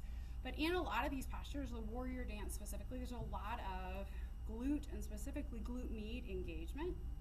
And so when I came back from my hip surgery, I didn't really possess the ability to engage my glute med. I couldn't, like I was trying and I just couldn't. And I found for me, if I shortened my stance, I could find a little engagement. And so sometimes for students, if they're struggling, it might be, well, shorten your stance just a little things that you'll learn the longer you practice, the longer you teach. But feel things in your own body. Like experiment with, when I push through the outside edge, do I feel my arch change? No, I don't. Okay. When I shorten my stance, do I feel more glute engagement? Oh, maybe. You know, like for each of us, it'll be different, but it's an arsenal for you to draw upon when you're trying to help a student where you're trying to think of words. Okay, push your hips forward. Squeeze your glute. Straighten your leg. You know, sometimes you're trying to help them make these little tweaks. So, and then they finally have that aha moment. Oh yeah. A lot of times when you find more engagement or more alignment in your pose for the first time, it feels really difficult to hold that. Yeah. It won't always feel that way. You build your muscle memory and your body gets used to that position. So that effort that it takes when you find more alignment, it becomes more second nature over time. It's not always going to be that hard. I noticed that when you ask students to bend into their elbows, if they're hyperflexing their elbows in plank or something, it's really difficult to do that and hold it. Just expect that and know that it won't always be that way. And what's happening in your body is happening in your students' bodies. So it's a great way to learn and to just know that you're using this as a teaching opportunity as well. Awesome. Yeah. Awesome. All right, let's do this. I would like you to, on your own, just take a glance at extended side angle and take a glance at reverse warrior. Look at the cues. And as you look at the cues for extended side angle, notice, do we tell them what to do with their upper body? Or with their arms, rather. Do we tell them what to do with their arms? Was that a yes or a no? Is this mine or yours? No, that's mine. You can use it though. Okay. What do we say? We say lengthen torso forward, elbow to knee. And then top arm reaches straight up, right? Do y'all see that for extended side angle? Now I want you to look at reverse warrior. I'll read the cues. Stay in warrior 2 in the lower body. Core engages. Cinch back side body. Lengthen front side body. Turn head up or down. Do you notice what we tell them to do with their arms? Nothing. So just know, if you're teaching your friend, your uncle, your cousin, whoever it might be, that you probably, if you say inhale reverse warrior and they go, when you say stay in warrior 2, core engages, cinch back side body, lengthen front side body, you may need to tell them what to do with their arms to get them to make the shape. So what would be some ways that you could tell a student to make the shape? So I want you to think back to what's happening in the body and how can you, it doesn't have to be the perfect cue, it's just how could you tell me, I'm an extended side angle, we'll pretend, or I'll be there for real. How could you get me into reverse warrior? Top arm comes down, bottom arm comes up. Yeah. And then what else? How else could you get me to move more from here? This is fine though, right? Like I have made the basic shape. What about some of your cues now that you have? Cinch backside body. Yep. What else? Lengthen front side body. Lengthen front side body. So we start to see now your cues are making that difference. What else do we have? Stay in warrior 2 alignment. Turn head up or down. Turn head up or down. Core engages. So by taking arms, I like to say, reach, reverse warrior. Top arm reaches up. Back arm can slide down the back leg, or maybe find a half bind. Can you say that one more time? Yeah. Top arm, top arm. I don't know if I say front arm, but front arm. Top arm reaches up. Back arm, back hand slides down the back thigh, or maybe you find a half bind.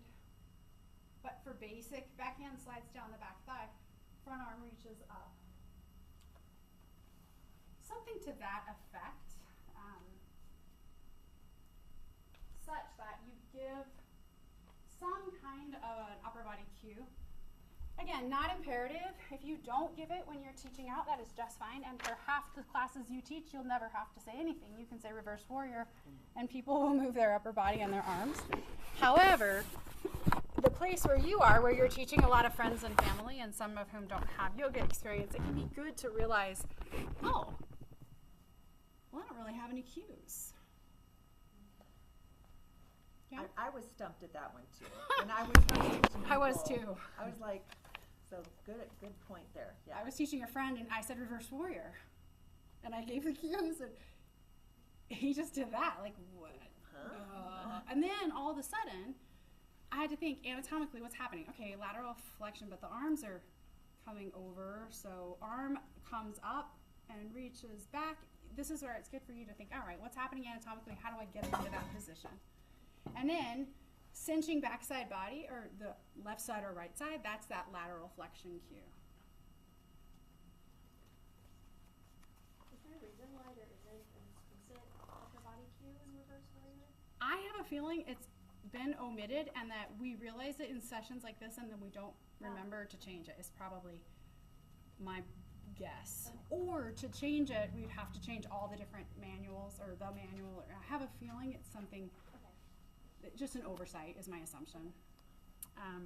So if it helps to have something in your back pocket, just know that and have that in your back pocket. Boat and bridge. Let's look at bridge pose.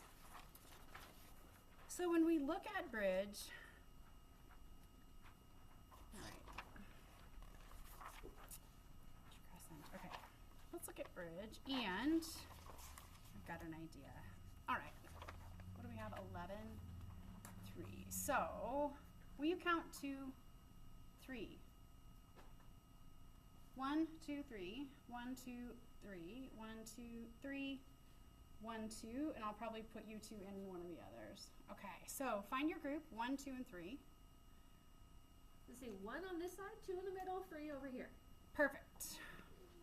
1 on this side, 2 in the middle, 3 over here. And you 2, Beck, you will join 3. And Eva, what was your number? You were 1. Let's see how this shakes out. You can stay in 1. That'll be fine. You go to 1, you go to 3, and then 2 will be whatever 2 was. Okay. Group number 3. Flip to the back of your document, and you will find, you should find, hot, or simply floor bow. Hot floor bow. Do you see it at the back of your manual? Yeah. So, hot floor bow. Number 3, you have hot floor bow. It doesn't matter if you're teaching hot or not. It's great to know the cues, but also to know the anatomical movements. Group number 2, you have bridge pose. You have bridge. Group number 3, you have hot floor boat. And then group number 1, you have boat. Take 5 minutes or so. What I want you to do is move into the posture, have someone who moves in. And so, yeah, Jordan and Hannah and Megan and Beck, you all are group 3. You all are group 2. So have the person who will be the doer, have the person who will be the presenter. And then I want you to really think about what's happening and if you feel what you feel in your body, where you feel it, what's engaged, what's relaxing. So maybe you sing. No, I don't need to, but I don't move at all. Mine is usually the dog or something I hear, and I'm like, and I'm a dog. The dog. Okay. Wow. Come That was a pterodactyl. That was a pterodactyl. All right, gang, are you back? Are you good? Yes. So after last session, I went home and I told my fiance that I made you do the spaghetti dance. And I was like, isn't this great? I think it was kind of uncomfortable. And he goes, yeah, that's really uncomfortable. It was so funny. So I'm not going to make you do the spaghetti dance again. I made my students do it. Good. Yes. I was like, we're being silly today, so I have some in class. Oh, good. So I paid it forward. How did it go? They hated it. So funny. I love it. Yeah. Let's do it. Yeah. I have one student that was like, can you do that again? So I also showed him one that I used to do with kids as well, like a camp, and it's so ridiculous. And he's like, you made them do that too? And I was like, no, I'm not ever gonna make anyone. But if you all don't behave, you will have to do the chili dance. I need it. No, I'm just kidding. Totally kidding. It's punishment. Yeah, you have to do the chili dance. It's the silliest. Like I think I made it up. It's like put your hands down. Your hands. It's this whole thing. And then you dance around, and it's just, show me how you do the boomerang. And he's like, what is that? I'm like, it's something I made up. I am confident, like a lot of years ago, you know, one of those. Okay, guys, so let's do it. Not the dance, but rather the talking. So here's what I did. So you broke into your groups. All of these postures have adjustments that correspond, and each of those adjustments has a really specific anatomical benefit, and or you're doing something, you're facilitating something you're really assisting a student with. So not only are you going to present the cues that correspond with the anatomical movement, but you're going to talk about the adjustment. You can do the adjustment at any point when you have your presentation, but at the end is when I want you to, after you've walked through, this is what's happening, these are the cues, this is the adjustment. So you can show it, but then I want you to show it again at the end once we totally have gone through everything. So we'll do this quickly, and then I want us to be able to pivot and do lunge, crescent lunge, and revolved crescent. So those will sort of workshop hybrid, and we'll also talk about the knee pinch and why we do that with revolved crescent, some of those things. So we'll get into that after we do our presentations. So group number 3, group number 2, group number 1. Is one group interested in going first and the others in whatever order? Okay, then I'll have you go 1, 2, 3. What if somebody was hungry? I was gonna let you. So if you could do me the favor of moving to the center, whoever your body is, your model, and then whoever is your presenter, if you can come very close to the tablet, or the computer, such that it picks up your voice, that would be great. And then I will probably just have this on. Can you see yourself? Is that a good, the angle is good? Okay. So if you'll read us the cues, and then we'll go from there. And you have boat, yes? Yes. Okay. Boat. Transitional cue. Rock forward and backwards and come to sitting. Rock to the front of sit bones. Feet can stay rooted on the ground or begin to point your toes and lift your feet. Arms are parallel to the mat. Collarbones wide. Jaw soft. Awesome. Good, thank you. And you are not required to stay in boat unless you want to. Anyone who wants to be in boat for the duration is welcome to. But okay, great. And then I think I saw, yeah, I did see a little error here. So That we don't have the things, right? Like. oh yeah, no, I just didn't get that far probably. Okay. But I appreciate that. I'm like, I'll do that. Okay, so walk us through it. So axial extension. We said that it's collarbones wide because it's making you lengthen your spine instead of hunching over. Yeah. Can you show me what happens also? So you rock forwards and back, you come to sitting, and then if you don't rock to the front of your sit bones, if you don't do that, like, so come to everything else vote, but don't come to the front of your sits bones. Oh, I'll join you. Maybe I can do that. So I'm gonna join you. I'll be on camera too. we'll do it together. So if I don't, I rock forwards and back, and then I come up, and I'm not gonna be on the front of my sit bones. And now all the other all the other cues come into place. I don't know if you can see. I am struggling with finding that axial extension, but when I find sit bones and I get to the front of those, now I can really kind of build from there. Do you feel the difference? Like for Could you me, see it's that? hard I don't know if to you can see not that. sit on my sit bones. I don't know where else I would sit. Then people roll back. Roll back. They roll Yeah. all the way back on their tailbone. Almost. Yeah. Like Oh. Yeah. think tailbone, actually. That would be, it's not exactly that, but so if you're in that sort of on your tailbone, not quite that far back position, you're in a great posterior pelvic tilt, and you're almost in spinal flexion, and then trying to get out of it gets hard.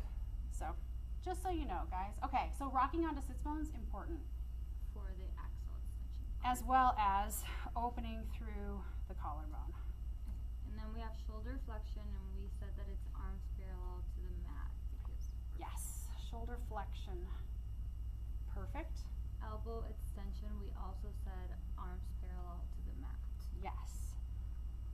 Hip flexion, we said the transitional cue of come to sitting.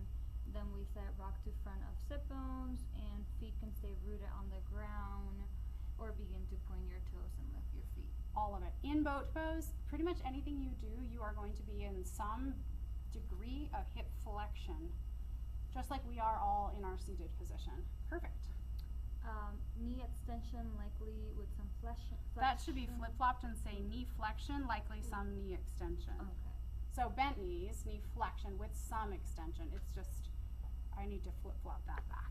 And then we said feet can stay rooted on the ground, or begin to point your toes. Yeah, so if feet stay on the ground, she's in more knee what? Flexion. If she begins to point toes, she comes into more flexion with some extension, little straighter leg. Yeah. Okay.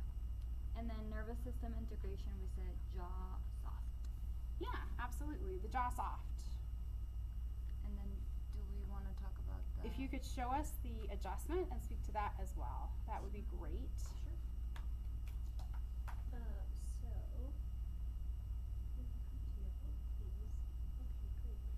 and then the adjustment is when you place your leg behind your back and then you support while you draw the collarbones open.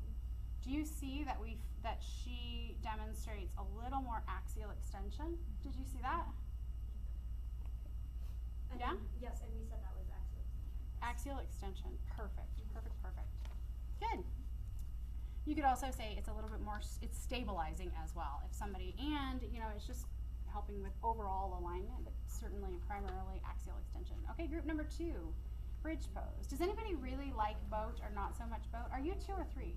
I just wanted to grab it. Oh yeah. Does anyone really like boat a lot? Yeah? Boat's a fun one. Not so much, huh? Okay, bridge. Who's doing it? Who's reading it? Carly and Hannah? bridge? Oh. I don't know. They're having a powwow. I need one of you up here to present. Yep. Okay. Okay, so we have bridge pose. The transitional cues are roll down onto the floor, bend your knees, soles of the feet flat on the mat, hip width distance. Feet are close enough so that your fingertips can graze your heels. And then press into your heels, engage your glutes, and lift the hips. Walk your shoulders underneath your upper back. Gaze remains upward, no neck rotation. And then, so for what's the anatomical movement? For spinal extension, we said lifting the hips. Anything else? That's all we put, but I'm going to say one other one. So will you drop down really quickly, Katie? And I want you to all think. So spinal extension, that cow back shape, right? So lift your hips, just lift your hips like you did, okay? I would say she's pretty straight there. You can lift your hips a little higher, but keep your belly button pulled in. So you're thinking like axial extension, line from shoulder to knees. You'll see a lot of students who have a straight line from shoulder to knees. Fantastic. That's just great. A lot of glute engagement. Now when you walk your shoulders underneath you, and now push your hips a little bit higher, you might see a little more spinal extension. Do y'all see that? Okay. So it just varies from student to student, and we'll talk about a couple other pieces as well. So thank you for doing that. Good. Okay, how about shoulder extension? We did lift your hips again, and then again walk your shoulders underneath. Yep, so when she lifts her hips, her shoulders are neutral. Now, because of where her body is in space, her shoulders have come into that sort of airplane type shape. And then even more so as she walks shoulders underneath. And if you flip your palms up, that probably is going to be a little bit safer for you long term. It may not feel like much, but I think that would be a little better. Okay. Good, yeah. And then for hip extension, we did press into your heels, engage your glutes, and then lift your hips. How about elbow extension? Oh, I skipped it, sorry. Elbow extension, we did, again, walk your shoulders underneath your upper back. Perfect. We don't necessarily, I'd say it's two, that feet are close enough so that your fingertips can graze your heels. That's the first one that sort of puts people in that straight arm position where we're telling them. And then secondarily, walk your shoulders underneath your back. We don't have a direct cue, but if anything, those would be the two that indicate keep your arms straight. Hip extension. All right, take it away. So press into your heels, engage your glutes, and lift your hips. Absolutely. Hip extension. And then knee flexion, bend your knees, and soles of the feet flat on the mat, hip width distance. Good. And then ankle dorsiflexion. I'm going to give you one more. Sorry. No, that's okay. Feet are close enough so that your fingertips can graze your heels. That's also going to impact the amount of knee flexion. So soles of the feet flat on the mat, yes. Bend your knees, yes. But you could change a lot how much knee flexion based on where your heels are in relation to the rest of your body. Yeah, that makes sense. Okay. And then the last one, we just did bend your knees. For ankle dorsiflexion? Yeah, we did. Yeah. I'd say soles of the feet flat on the mat, hip width distance. That's so it's clear. Yeah, that's fine. Bend your knees, that certainly is reinforcing it. And feet are close enough so that fingertips can graze your heels. Again, we're keeping ankle dorsiflexion with each of those. Press into your heels maintains it as well. And then the adjustment. I have a question that I want to pose. Why does gaze remain upwards, no neck rotation? And there isn't, I just want you to think about that from a safety perspective. Protect the spine. Protect the spine, yeah. Why? Do we know? Can you? A lot of weight on the base of your neck. Yes, weight into the neck. And primarily, we do a lot of things to keep weight out of the neck, or little to no weight. And then why wouldn't we want to twist with weight? I don't know. Yeah, that's just fine. That's fine. You don't even have to use words, but it becomes unsafe, right? Like load bearing in the neck is one thing, but load bearing with rotation, there's probably other ways we could describe it, but we want to protect people's necks. And I want to show really quickly, can I take your spot really quickly, Katie? So for some students, it doesn't matter. Oops, who did I kick? It's got it. Still here. Yeah. So for some students, it's not going to be as imperative, and for others, it is. So we give these safety cues speaking to everybody. It's a cue for one type of student or one student, but it's good for everybody. So I'm here. I can look around. Do you see that I don't have any weight in my neck? Yeah. And that's not unsafe. I'm bearing the weight on my scapula, pretty much, right? I'm engaged, glutes are engaged, legs are engaged, and I can look around and we're fine. So to that student, they could look over there and it's not a big deal. But your student that starts to really lift the hips higher and higher, walks the shoulders underneath, now do you notice I have weight in my neck? Can you see that? This group can for sure.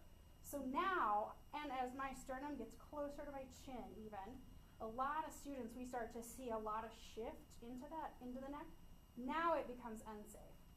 So as a universal, we're going to tell everybody in the room, whether they're right here or they're all the way up there, don't look around, to make sure that everybody is safe. It's not one of those where if you haven't shifted weight all the way to your neck, don't worry about it. But if you have, we just say, don't look around. Does that make sense? For anyone who watched the videos, does anybody know what is in between the bones and the spinal column that might get injured if you do this?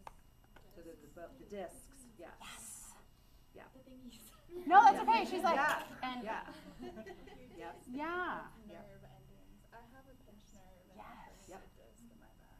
yes. And are the neck bones big or are they small compared to like the lower? They're small. Very small. Yeah. So Very, very all small. those reasons. I have a question, not related to this pose, but if that is unsafe for the neck, what about the shoulder stand? Because the shoulder stand, you know, when you have all your body up, It you is. are relying on your shoulder, but it's still dangerous for the neck, right? It can be very much so. Alignment and really good form are very important, and we would say the same extreme caution, don't look around.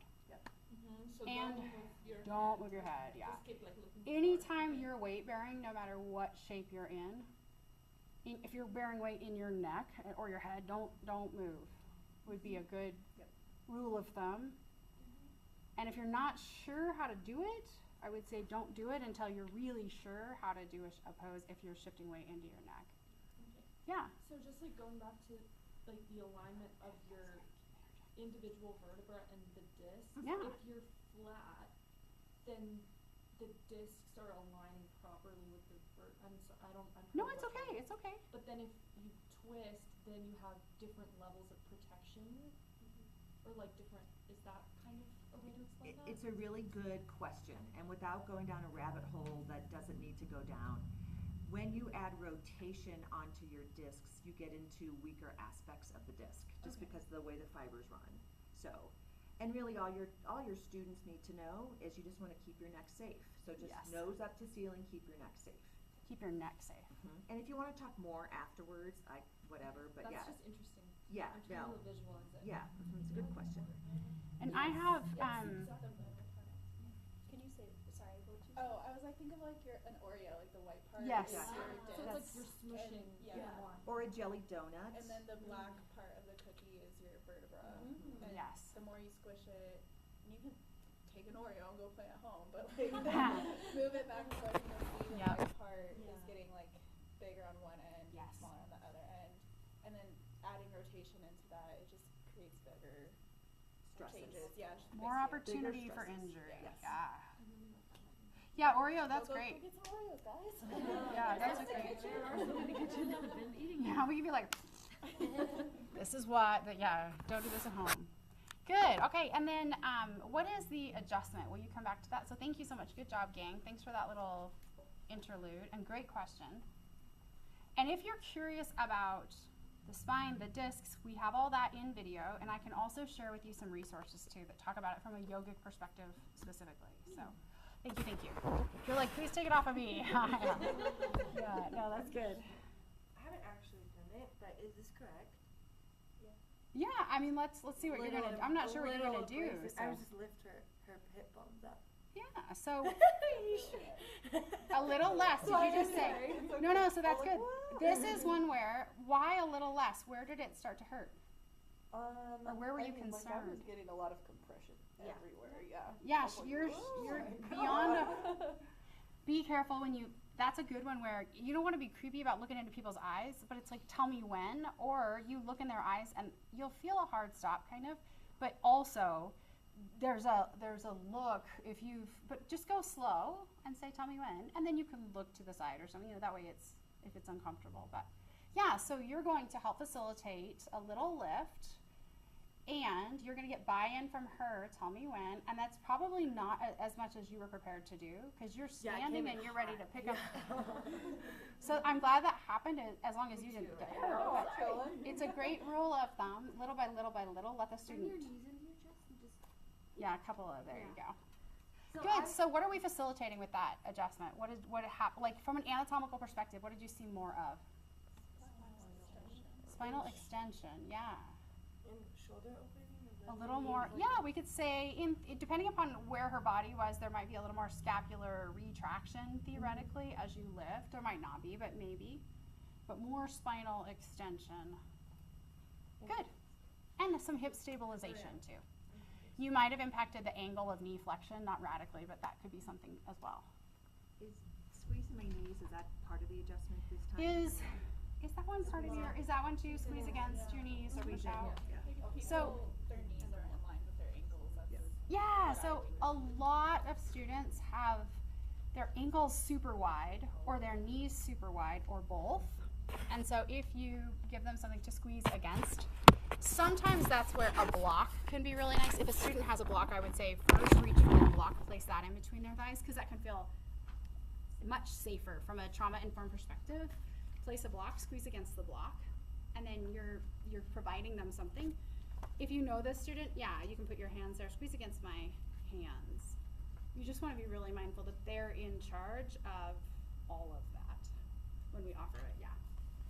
So when you do that, everybody just, from whatever position you're in, bend your knees or sit up and you squeeze in. Where do you feel sensation? What part of your body? Where do you feel it? Inner thighs, perfect. We're getting some inner thigh engagement, which is helping facilitate a little more alignment and engagement in that position. Awesome. Okay, last group is to the back of your document. This is hot. It's floor bow. It's Dhanurasana, whether you do it in a hot class or a vinyasa class. But it comes from the manual that is in the hot manual, so hence called hot floor bow. However, it doesn't matter if it's hot or not hot as far as from what manual, because there's some good cues. So, Beck, are you presenting? Or whoever's presenting? Jordan, are you presenting? Whoever is, come on up towards me so that you're next to the camera, otherwise it won't get your voice. I definitely did not take a bunch of notes, so. Yeah. Sorry, really not feeling like speaking and being part of the group today. That's Not all right. Anybody else's with my own shit, so. Okay. Transitional cues, chin to the mat, bend your knees and grab onto your feet or ankles from the outside. Cues, lift your thighs and upper body up off the floor. Kick into your hands, lifting the legs higher, and roll body weight forward into the middle of the abdomen. Awesome. Can you see how those cues were very dink, dink, dink, dink? We watched her body take the shape. Fantastic. And then, can you walk us through anatomical movement and what's the corresponding cue? So spinal extension, we said that lift your upper body off the mat, grab your feet or ankles. For shoulder extension. Yeah, give us 1 second. So spinal extension, will you show us that one more time? So lift your thighs and upper body off the floor. What else was it? Just grab your feet and ankles. Bend your knees and grab onto your feet, ankles from the outside, thumbs with grip. That one arguably, like when you reach back, some people have to start the flexion to grab it. Yeah, so they're talking about, like, Extension? yes, that's what I meant. different flexibility. Yes. And body proportion, like if you're the length of all the body parts. Good. Okay, thanks, Jordan. Awesome. And then the next one, shoulder extension. Kick into your hands, lifting the legs, lift your thighs and upper body.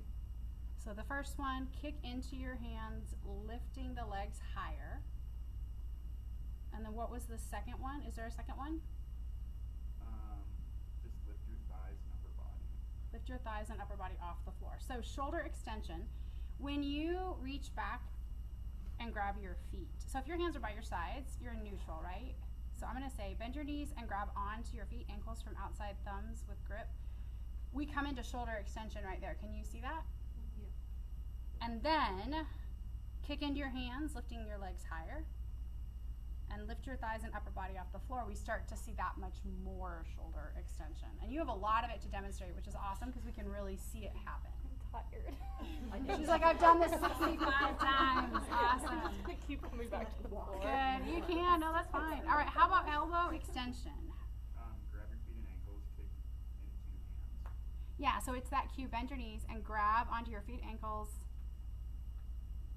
and then kick into your hands. Keeps the elbows in extension, the arms straight. Hip extension, and you can stay just where you are. It's fine because we've seen you do it multiple times.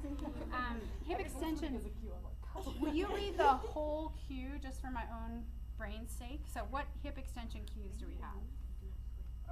Lift your thighs, kick into your hands, lift higher, roll onto your body weight. Lift your thighs and upper body off the floor. That one. Do I have different ones than you have? I think I just wrote in shorthand. He's reading my notes. Oh, okay, got it. I'm like, what is going on here? Okay. So for hip extension, lift your thighs and upper body off of the floor. That one. I think you also said kick it into your hands. Kick into your hands, lifting the legs higher. We start to see more hip extension as both those things happen. The other one, I don't know if we already talked about, but the rolling weight forward. Did we already say that? No, will you show us if you don't mind? So hip extension, right? So right now she's in neutral. Now we see hip extension. And then as she rolls weight forward, we actually might see even more hip extension because she shifts a little weight forward so that the legs can really go. Yeah. Good, good, good, good. Yeah, when you do it in your body, you become a connoisseur of the shape. You can really feel it. Because otherwise you just have too much of a barrier from the floor versus when the weight's forward, I can go. Yeah. Awesome. Okay, knee flexion. Bend your knees and grab onto your feet or ankles from the outside. Perfect. Very good. That's the key one. And then we also had kick into your hands, lift your legs higher. Kick into your hands, lift your legs higher. Just changes the degree, the angle of flexion. Super. And how about ankle dorsiflexion or plantar flexion? We had bend the knees for that one as well. Bend your knees and grab onto your feet, ankles from the outside. Got it? That's the only one we had for that one. Yeah, I'd say that's the key. When you grab onto your feet or ankles from the outside, however, whether they're in dorsiflexion or plantar flexion, they're going to lock it in at that point, and you were demonstrating it with dorsiflexion primarily. Good. And then the adjustment, do you want to try it? Okay. And so the adjustment, Are you okay if I do it? Yeah. Are you sure? and you can just do it really small. Like, this is another one where I always, even if there's heaters going, music blaring, I say, tell me when. And their body will tell you, but they can also, like, I'm leaning over going, how's that? Is that good? Tell me when. More or less? So she is lifting up and back. I was gonna let So, her go so she can. yeah. So the hands are gripping around the ankles and around the wrists, and then it's an up and back pull. Up and back pull, what does that help facilitate? More what? Spinal extension. Yeah, more of that shape. More of that shape. We also might feel more in the shoulders, right? A little more shoulder extension depending upon the student. And then we don't have it here, but you also might see more scapular retraction. So the one thing that isn't listed as one of the things that's happening, the scapula are coming close together as you reach back like that. And so there might be a little bit more just depending on what the student's shape was in when you started making that adjustment. And hips as well. And the hip extension as well, yes, because it's bringing your hips off the floor just a bit, which is increasing hip extension. It like gives you a little bit more support in this part so Yep. that I can focus more on the hips as well. Yes, it's stabilizing such that you can then really engage. Absolutely. Good, really, really good. So when we give adjustments, I think it's so meaningful to think about why, and even if you don't know the exact verbiage, you're like, I want her to have more of this shape. I want her to have more ability to lift her legs up, which is something that I can't remember, but I know that's what I want, right? Like, you're thinking from a wise perspective. Or when you put your hands on someone's ribs, you're creating more length, more axial extension. When you're helping someone rotate, you're helping that lengthen and rotation. So just anytime you approach a student, why am I doing this? Why am I giving a calf massage? Why do I give a calf massage? Feels good. So what could that be like? Like from a nervous system, yeah, we're helping someone relax. We're helping them release some tension. We might be impacting blood flow, sure. Why do we slide our hand down someone's back in a posture? To encourage lengthening, sure. And maybe it's like the beginning, you're taking your hand down their spine and then you're gonna massage their neck. It might be that you're creating a little bit of length, or that it's supportive touch. Like sometimes you touch and you say, this is solely to provide like loving support, positive energy. Sometimes you think, I am helping this student rotate, but it's meaningful to have an idea, like when you move through in your practice teaching, why am I putting my foot against their foot in triangle? More back leg extension, more engagement, right? What were you gonna say? Yeah. I just had to think through it. Yeah. I was gonna say that. When you're the student, especially when you get adjustments, I want you to think, what did I just feel in my body? And even if you don't have the right vocabulary, but you can feel it in your body, and then why was that a meaningful adjustment? Like, just keep that lens on, even if you don't, you come into class and you go, I loved that you did that with Hannah with the, and the, perfect. But it was on your radar that you didn't want to create that for a student. Good. What about breath? Like staying with the breath, like especially for this one? Did they talk What's your about question? staying with the breath when giving adjustments? Staying with the breath and giving adjustments. Breathing with the students, but also like finding a little more rotation on the exhales. Oh, things like that. Have we talked about that yet? no, probably Okay, not. okay. Yeah, probably not. And I think it's not a bad, probably not, just because we're not going to get into all Not of yet, that. okay. But if you can, with your students, you're going to kind of be mindful of their breath, so that when they're moving, you're moving. When they're inhaling, you're creating length. When they're exhaling, you're creating and facilitating rotation, versus the other way around. Yeah. Yeah. Especially like in Florbo. Yeah, exactly. If you were in them, or if you weren't ready, that's the other thing. Whether it's breath or not, but make sure your student is prepared, and then help with whatever it is. Sometimes I think new teachers can get in there and get the adjustment in when the student hasn't even really gotten set up. So from a safety perspective, let them get there, and then, or if it's one where you're going to do it in tandem, be mindful. Like, okay, I'm going to be helping you from this point on. This is me lifting hips, if you're wondering. I am lifting hips. Okay, so come back to your spot. Good job, gang. Was that helpful? Was that good? And it's freezing cold in here now, yes? It's now winter. It's winter. winter For those of you who season. enjoy winter, Yes, we we have. created it for you. So as you turn the page in your practical application sheet, all right, we have half an hour. I want you to do two things for me. So grab your document that is your practical application crescent lunge as well as revolved crescent lunge. And then I want you to grab, is that yours or mine? Okay. Then I want you to grab your PDF, the handout that corresponds to the video. And that would be part 2A. So part 2A, foundational anatomy, types of muscles, functions, contractions, muscle movers, musculature of back and core. Very long name Title. That is not for a title. part 2A. Part 2A. So as you reach for part 2A, and you have in your back pocket here crescent lunge and revolve crescent lunge, what I'd like for us to do is, today you were supposed to have watched 2.3, 2.4, and 2.6, those videos. So as you turn or scroll in the document 2A, is everybody tracking with me here? Yeah. Got it. You'll turn to video 2.3, musculature of the back and core, spinal extension and postural muscles, right?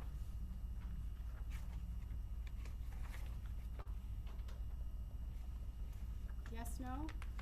Is that Yes. a specific page of 2A? There is no page, it's just going to be scrolling, but what you'll find is it says video 2.3. Back it looks a little bit, you'll see those pictures.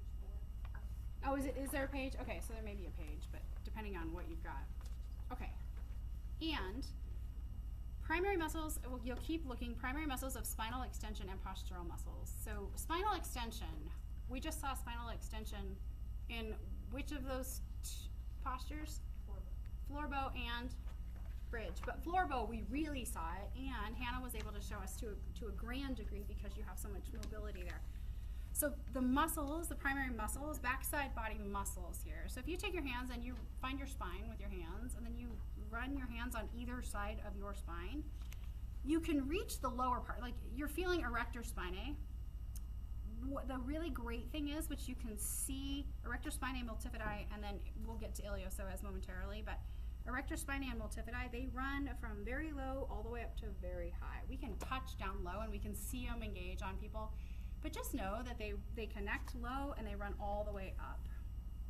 Can anyone think of a really great pose to lengthen the erector spinae?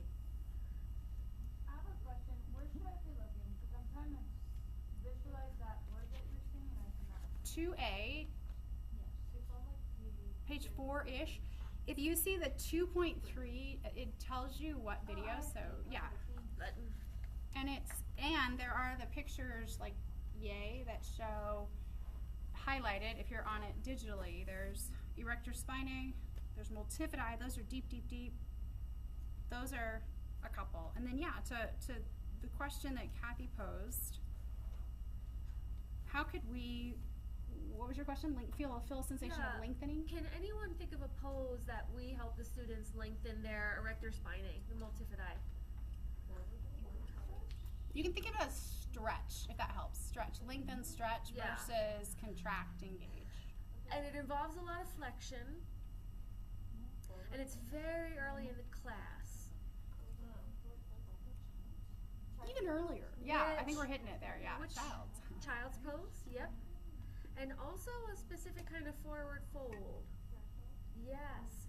And what enables the lengthening of the erector spinae when we're in ragdoll? Which cues would you give? Yes, that's a huge one. Yep. Good. So the weight of the head, especially when you encourage students to relax their neck and shoulder muscles, will literally help the erector spinae lengthen. It's like your body weight is like pulling the muscle. Exactly. If the students are able to relax their shoulder and neck muscles, not everyone is. And also postures where you feel a stretch along your spine. So, Sasangasana, either of my hot, which is Sasangasana? Which one is that? Rabbit, yeah. I just think it's fun to say. Sasangasana. I know that one. Sasangasana, rabbit pose. So in rabbit, we have a lot of spinal flexion. So if you think about kind of the different ways we move, if the muscle is engaged, moving one way, if it's shortened, if it's engaged in one direction, it's lengthened in the other direction. So we watched Hannah here do floor bowl. You were probably really engaging erector spinae. There was a lot of shortening, contracting. And then if you were to flip and do rabbit pose, you're lengthening, stretching, as it were, shorthand. So gorilla would be one too. Gorilla, yeah, where you're going to be lengthening. Sure.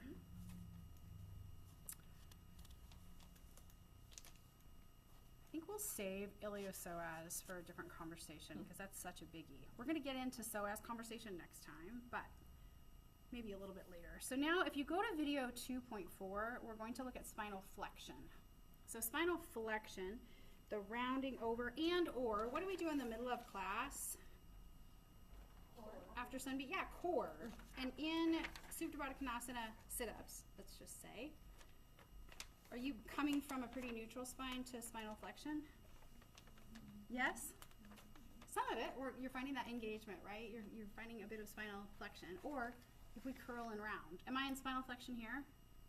Could I find more if I engage my core? Right? Yeah.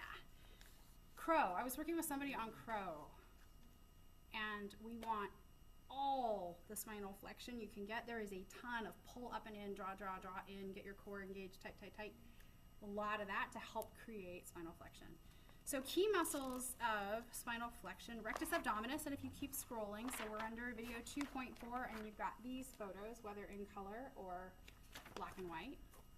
And I love, again, if you're watching the videos, you have seen how phenomenal the software is that you can take away layers to be able to see the deep muscles. Like multifidi, those are some deep muscles, but you can just peel off what's on top. Likewise, as we look at rectus abdominis, we've peeled off some layers to see. Rectus abdominis, that is your traditional, like often referred to as your six-pack muscle. Obliques. Where are your obliques if you had to put your hands on them? Yeah. And there's a couple different obliques. What are they? Yes, internal and external. Internal and external. Now, how far around do they go? We think about them being here, but yes, there you go, all the way around. So just to be mindful that when we talk about cylindrical core or 360-degree core isn't just up, down. There's a lot of these core muscles also attach backside and or play a huge part. What's one of the primary reasons we have all this core musculature? What? Hold our body up, yeah. What else? Support the spine. Support the spine. What else? Organs. My stomach is inside of me, largely because of a lot of these muscles. I can speak for all of us, so that is a universal. It's not just me, it's all of us. Okay, yes, so we're talking when we twist, we'll get to that in a moment, but we have, what am I referring to here, these kinds of muscles? Obliques.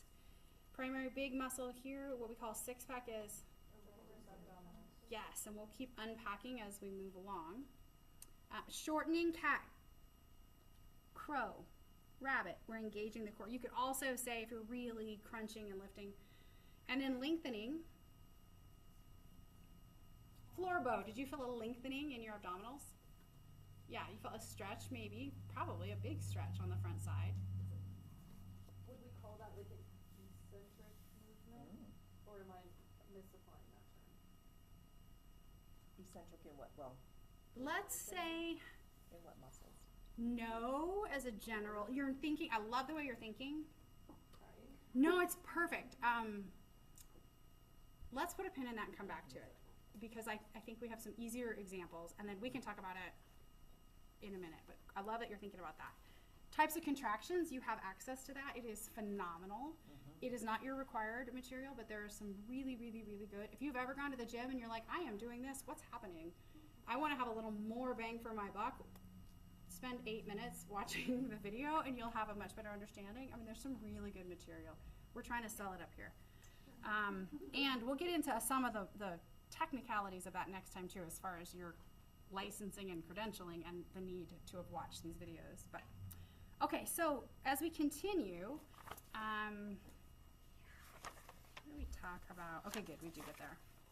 So we've talked rectus abdominis, very high level, obliques, very high level. We've talked erector spinae, so the muscles of your back. That's the primary. There are deeper muscles as well. As we continue, video 2.5, spinal lateral flexion. Does anyone know how to say that muscle? Often referred to as QL.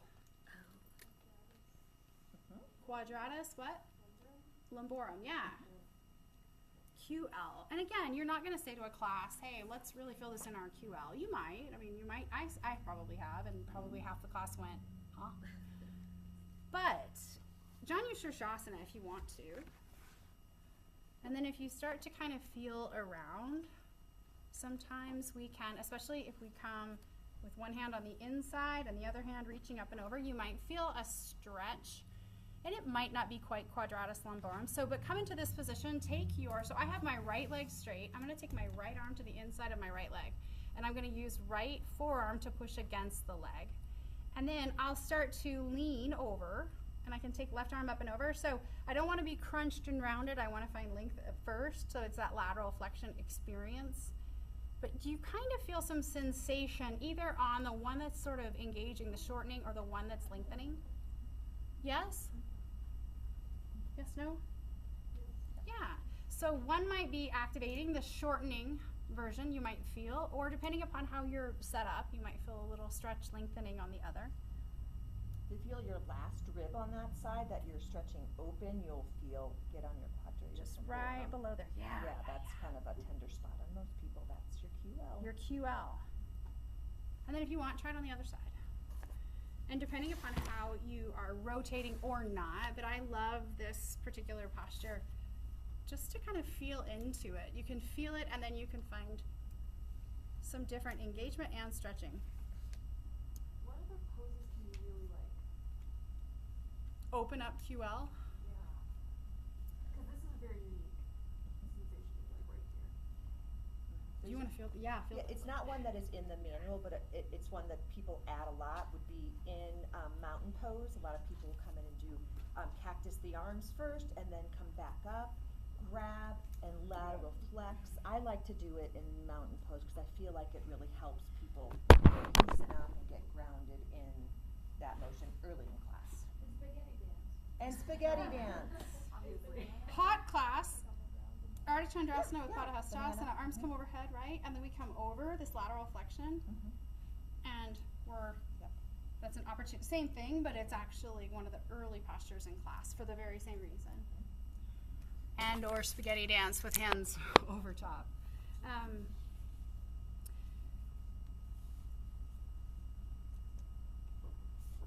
I'm debating how much to dive into this.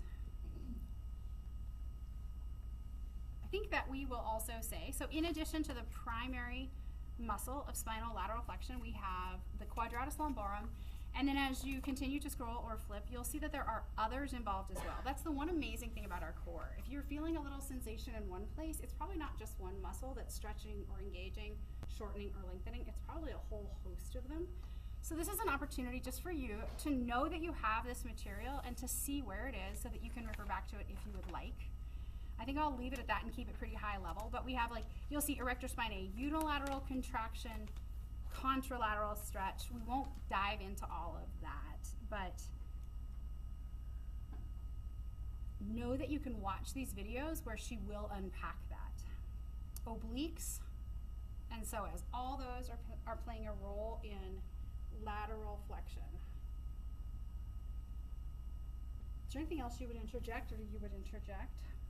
Without going too deeply, because sometimes if we dive too deep, then we glaze over, right? I think it's just important to know that the core, when we do any core exercises, we're trying to get into all the functional planes that you learned at the very beginning. So sagittal, frontal, and that transverse. Yep, all of them. That would be a balanced core, and that's what they teach. You'll have that in a sequence, so that's just a good takeaway. And also the core is not just this front part of your belly, it wraps all the way around. So think of the core as a barrel. A lot of people think of the core as the six-pack. And it's really 8, not 6.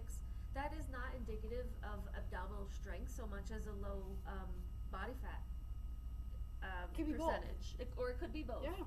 But if you really want to help students develop their core and strengthen their core to protect their back, lots of reasons. Think of the core muscles as a corset and engage all of that, not just these front muscles here. Awesome, that's a good setup, good segue. For video 2.6, we'll just keep working our way down. Muscles of back and core, spinal rotation, and axial extension. And this is a setup for revolved crescent, so just as we think about this. Primary muscles of spinal rotation, we get the obliques, internal and external obliques, very, very, very involved in rotation. Key ingredients on rotation. It shows you the postures, bicycles, revolved chair, revolved crescent, which we'll pivot to momentarily. And then with axial extension, vertebral body moves away from each other, vertebral bodies move away from each other, mildly reducing the curvature of the spine. So what we've talked about, create length, give your Oreo white part a little more room, theoretically, right? That's what we're doing. Double stuff. Axial extension. And in order to really engage in axial extension, we say engage your core. One of the key muscles is transverse abdominis. And so to Kathy's point about thinking about it as a 360 degree, if we think transverse abdominis, you can see as you continue to flip or scroll, this one is key for supporting your abdominal cavity. It is, I like to think of it as a seat belt, or like she said, a corset. So really all the way around, and gonna be a very big, important piece. When we activate, when we engage, we're frequently feeling transverse abdominis engagement. And we can spend some time with that next time, buttoning up tight pants. We'll talk about that next time. We also use, in order to twist, erector spinae and rectus abdominis. So a lot of muscles involved. All right. Minimally, because you're not warmed up. Question? Oh, yeah. Yeah. Up above a little bit, where it says poses, shortening, bicycles, revolve, chair, revolve, crescent, and then lengthening, it says opposite side. You Yep. start to see, like, when you're in bicycle, one side is short and the other side is lengthened. Yeah. Okay. So yes, cinch, we'll say we're cinching the side where we're twisting towards, that is shortening. The other one is lengthening, and then we're cinching, however you want to think of it, but that, there's a little bit of opening and closing as we move. Okay, coming to a relatively short lunge, low lunge, and you can have available, but we won't necessarily fill it out, crescent lunge and revolved crescent lunge, that last page of your, or one of the pages of your practical application document. So as you're in your lunge, and you are welcome to drop your back knee down, because I want you just to experiment with sensation. So you can be elevated, you can be on your back knee, but But now we're going back to our practical application 3 document, and we're in the middle of the document roughly referring to crescent lunge and revolved crescent lunge for those of you following along. Page 8 and 9, if you have that. Yeah. Page 8 and 9. So we are in this general vicinity, and it's Sam Stang is our model, if that helps as well. If you know who Sam is, and you see her there. So when you're in crescent lunge, whether you're on your knee or not, it'll change slightly. But what do you feel in your core, in your spine? Are you in extension? Are you in lateral flexion?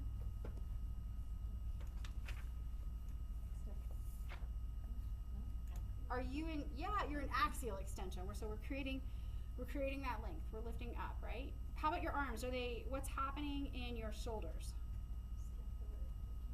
So we've got scapular elevation, but we also have at the shoulder, am I in extension or flexion? Flexion. So we're in shoulder flexion. We've got this scapular elevation and upward rotation. Your front leg, what's happening at your front hip? Flexion. And then, do you feel a little opening in your back hip?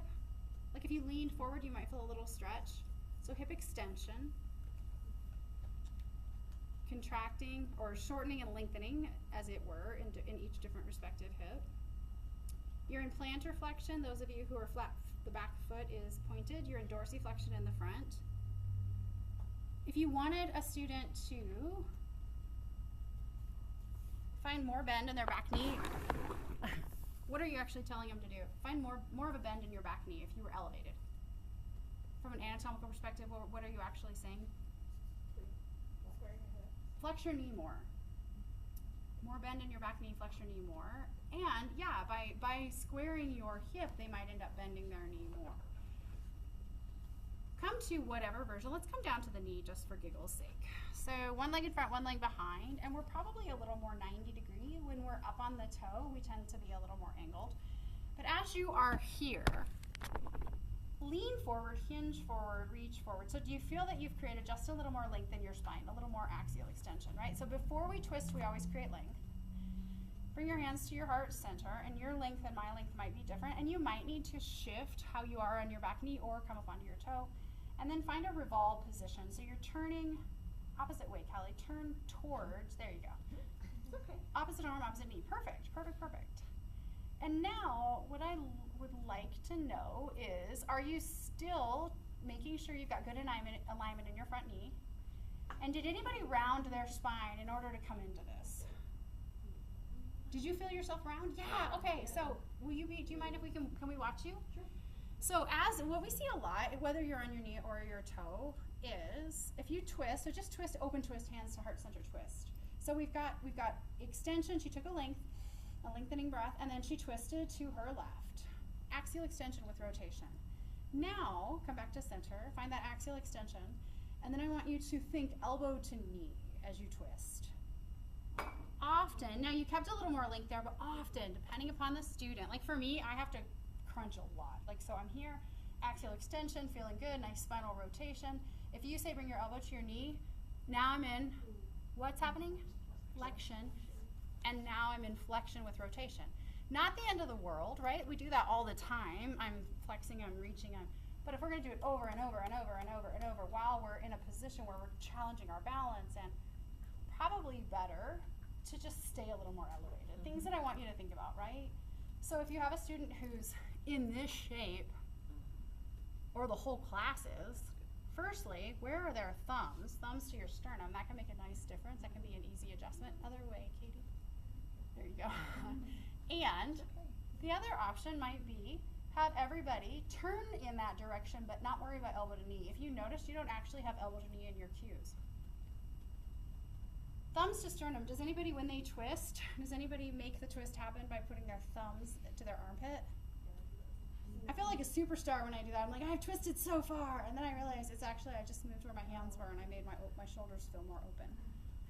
So again, great, no big deal, perfect, wonderful. People are experiencing delightful, energetic shifts, but as we're thinking about it from an anatomical perspective and a practice that we want somebody to be able to have forever, we create length and we twist and we don't worry about where the elbow is. I'd rather see upright than flexion with rotation. Does that make sense? flexion with rotation can be really hard on low back. Yes. It can be really hard on Really low back. hard. So just know that part too. So that's why we always say inhale, lengthen, exhale, twist. Inhale, lengthen, exhale, twist. We don't say inhale, contract and round twist. Contract and round twist. Because we want people to be out of that low back and into thoracic spine and or even cervical spine, a lot more rotational degrees within a safe range. I think it takes more like ab strength to kind of hover halfway and have a long spine. Yeah. Because I notice like it's just easy. You're putting the weight on the elbow on Yep. the leg, and you're just kind of like resting. You're just kind of hanging out. That's easy, yeah. Yeah. Versus like staying long, you're doing like a Yeah. sit up in midair or something. And we didn't talk about psoas, but we did talk about obliques. But we'll just say, let's say I'm crazy tight in my obliques, really, really tight. And I'm trying to twist, like there might be a hard stop where I'm gonna have to round, or it might be my hip flexor, it might be that primary, that psoas, iliopsoas, but sometimes it's tightness on the opposing side that is kind of the stopper. Awesome. Let's stay in a place where we can really feel sensation, not give it up and hunch. And sometimes you'll see students where there's something, and you don't have to know exactly what, but it's like something is really tight that isn't letting you move. Why don't you come out of it a little bit and then move from that position? I think you might feel a deeper stretch, or you might feel more engagement, or you might feel more steady. And it's probably going to be harder. Often it is, because you're really using your core to twist versus just elbow against knee to leverage. So even though it feels easier, that could be worse for your back long term, like the dumping over into the. If you're really flexing, so if you're keeping length,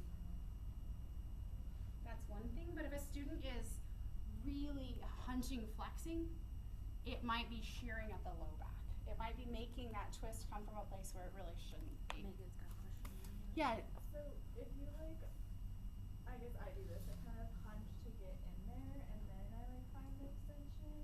Is that still bad, or should I think to me, I make it seem like my arms just there's something in the way and I have to move and then I can find the extension. Keep exploring. I think for you, if you get back to that place where you feel like you have axial extension and you've twisted and you just had to go through you had to bend over to get there, if you do feel like you're safe and you're twisting with that length in your spine, probably you're very aware about the fact that you had to move to get there, but then you came back. I think I see a lot of students do that. Okay. Where they kind of come here, and then once they have it, then it's lengthen, lengthen, lengthen, lengthen. I know I do that, so if I saw someone doing that, I just didn't know if I should correct them or correct myself. You might though. Depending on. You might explore in your own practice, and then just see if you don't do that. Can you twist to that degree and then easily put your elbow down, and maybe that becomes a new challenge for you. Where if you have to round to get there, you might actually never be quite coming back to that lengthened place of safety. Would you agree with that from a PT perspective? I would agree. And Yeah. I think the biggest part of revolved crescent is that it's a complicated pose. It's a lot of different planes of motion. It's also a balance pose. Also a balance. Whether or not you're still on 2 feet or it's balance pose. So yeah. So just explore in your own practice. Yeah, question. I'm the PT perspective here, obviously twists are super beneficial for our They're very bodies. functional. Yes. Yeah. They're So also important. super risky, right? I don't want anyone to leave here feeling afraid to teach rotation. Don't do that. It's a Yeah. functional part of our spine. Our spine is built to rotate. The Yeah, I only just did this, caveat right? to take is exactly what Amy has been emphasizing, is flexing in the low back with a lot of rotation can cause disc issues and shearing forces in the back. That's the big takeaway. So inhale, lengthen, create Yes. length, create length, create length. I will sometimes say to my class, I want you to lengthen as far as you possibly can from the crown of your head to your tailbone. I'll have them on their knee first so they're stable. Lengthen as far as you can. Lengthen even more. Lengthen even more. Now twist. And then if you want to come off of your knee, go ahead, but keep that same length in your spine whether your elbow touches your knee or not. Yeah. Versus make it look like something Right. you think it's supposed to look like. Okay. Yeah. You have another question? I'm just thinking a year from now when I'm not teaching our sequence, maybe teaching more open arm twists versus, because I just think the ego is so big here for me personally. I think it's good to be aware. Good to be aware. It's good to be aware and maybe don't overthink it now. Now you have the understanding why. Yeah. And so when you teach it, when you do it, notice it when you adjust, know what you are adjusting. And sometimes the cue can just be, just protect your back in this one. Remember, always lengthen before you rotate and just keep it there. You don't have to go down the trail of, discs and stuff. It's a class, right? No one's listening to that part. Just protect your back. You only have one. Perfect. I love that. Because people have enough knowledge, even intuitively, more Right. often than not, protect my back. Maybe I'll back out just a little bit. Or Right. that doesn't feel very good. I'm going to come out. And or you're just really mindful about your cues. Mm-hmm. Maybe you don't ever cue elbow to knee or something to that effect. You might just say turn to the left. And then people are empowered to go from there. And most of the class will go there, to your point. But not always. Not always, yeah. So next time, we'll put it on the next time agenda point, we'll do the kickstand. But as you think about the kickstand, so when you clamp somebody's knee, why do you clamp their knee? Stabilize, yes, because this is not only all the twisting, all the challenge, but it's also, as Anne said, a lot of balance. When you're coming in and you're lengthening and you're rotating, you're also really impacting their balance. So when you clamp, you kickstand, and then you can help the student find more twist. We can talk about that next time. Yeah. So, going back to what we were just talking about, one of the cues is like your hands to heart and then you bow forward. Yep. So, how do you keep them like bowing forward but without like sinking into it? Yep. Lengthen forward, create length. Lengthen forward. Get long in your spine. Get long and in then your hip spine. hinge. Bend at your hip. Yeah, and if you see them rounding into it, you can say lengthen your spine, keep that length as you XYZ. Okay. I noticed that helps a lot for certain students. Just keep Okay. that length as you That's a good twist. question. It's a great question. It's very It's a good. great, and if Yeah. bow seems to be confusing your students, lengthen. Lengthen forward. Reach forward with your torso. Sometimes like those little other ways to say things where you're like, what are my other words for axial extension? Create length. All that we've used so far, you could use some of those to help. Anna. Would it also be appropriate to give that like almost the halfway lift adjustment of like putting your forearm kind of on their spine if you notice somebody like that? Not obviously it wouldn't be like this, but or just stick here. I would go here. Because we don't want to, again, it's a balance pose. They could take that to mean round forward. They can move away from it. So this one, hard to misinterpret this when you're putting a little bit of pressure and you're lifting up a little. And then if you're providing a little rotation or you're just holding them here, I think that can be a really clear way without words. I like the way you're thinking though. Yeah, yeah. Really good questions. Good. For next time, you have homework. We meet again on the 29th. Your homework is watch the videos 2.7, 2.8, 210. All of that is in your video guide, anatomy video guide, that document. Bring with you practical application 3 that we referred to today, as well as practical application 4. So just have 3 with you or be able to refer to it, and 4 we'll spend a little time with. Your other homework is, many of you had a least favorite posture when you checked in, or a most favorite posture. With the knowledge that you have so far, start to think about maybe why it's your least favorite or why it's your most favorite. Is it because you have a tremendous amount of spinal extension and it feels amazing? Is it because you really struggle with hip instability and it feels really challenging? Is it like, I want you to start to think, or maybe you don't have the terminology, but you're like, it kind of hurts when I do blah, blah, blah. I want you to start to think around that, and then we can workshop some of those things as we progress. And if in a class something comes up and you don't understand a cue, you're like, well, I thought it was supposed to be spinal extension. Why'd they just say that? If you have the wherewithal, put a pin in that, write yourself a note, put it in your phone, whatever, and bring it with you, because sometimes those lend themselves to the best conversations that then help you go out into the teaching world with that much more knowledge. Good? Any questions before we go? Good job today. Yeah. We would love your feedback. So I'm experimenting a little bit with trying to make sure that this is helpful, constructive, you're getting it, you're using the material. So if you have any ideas, suggestions, whatever, we're always open to that. If something really worked for you or if something doesn't work, let us know, because we have 2 more sessions together and we want it to be the richest experience it possibly can be. And we cannot say enough, watch the videos, watch the videos, watch the videos. The ones that I went through and made required, as well as the other ones, you will be a better teacher. And Yoga Alliance actually has a whole specific list of your competencies, much of which are covered in the video that we just don't have time to do in this room. Awesome. One last question, or more questions, but we'll do a question and then pin it. I just have a feedback from yesterday's class that I think we all agree on how round robin went. Yeah. Like, we really enjoy how we were able to like do it, adjust, do cues, and switch on. I think we all came out of it very grateful and confident from it. So. Good. Thank you. I will see if I can replicate some of that for anatomy in a way. I don't know how quite, but I'll see if I can. I think even today doing the adjustments in conjunction with like the anatomy language was super helpful. Good. We'll continue to weave that in. Good. Yeah. I guess like my bigger picture of what they're saying is having the anatomy like today match up with our posture clinics more.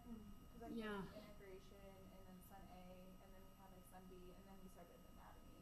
So now we're going back to integration poses.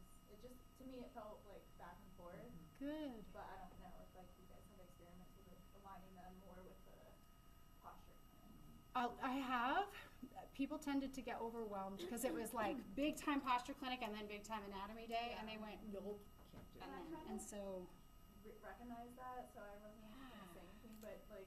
Thank you, though. I appreciate it. The poses and the anatomy along with the posture clinic, to me, it all just like clicks. Good. Okay. I do like that we come back to it though. I like having the anatomy a little bit later after doing the posture clinics because it makes me think about what we did that class, and it helps with the cues and my Awesome. layer. Yeah. Awesome. All right. I have held you over 6 minutes. Will someone keep me honest and remind me that next time? Be like, Amy, you owe us 6 minutes. If you forget, then I won't be held honest, and that's okay too. So, but you guys might help me because I always say I owe you 6. Usually, I try to end early, and today we went Lost late. an hour today, okay? Yeah. Right? Seriously. Do you want to end with the word just really quickly? I'll start with you because you nodded, and then we'll catch back. Okay. Who has a word? I'll go. Hannah. Twist. I was thinking the exactly the same thing. So Twist. Awesome. Yeah, I Carla. would say revolve. Revolved. I love it. Good. Jordan. Tired. Tired. Eva. Sunshine. Sunshine. This is 2 words. Yogi hug. Yogi hug. Fantastic. We'll jump over here. Extension. Extension. Round robin. Round robin. Oreo. Oreo. Corset. Corset. Yes. Lengthen. Lengthen. How about you? I would say perspective. I would say core. What about you, Amy? Longevity. And with that, let's do it. Let's get out of here. And carrot cake, by the way. Serious. Ridiculous. That was ridiculous. So good. Thank you for that. Those who left before I remembered I got it. It's okay.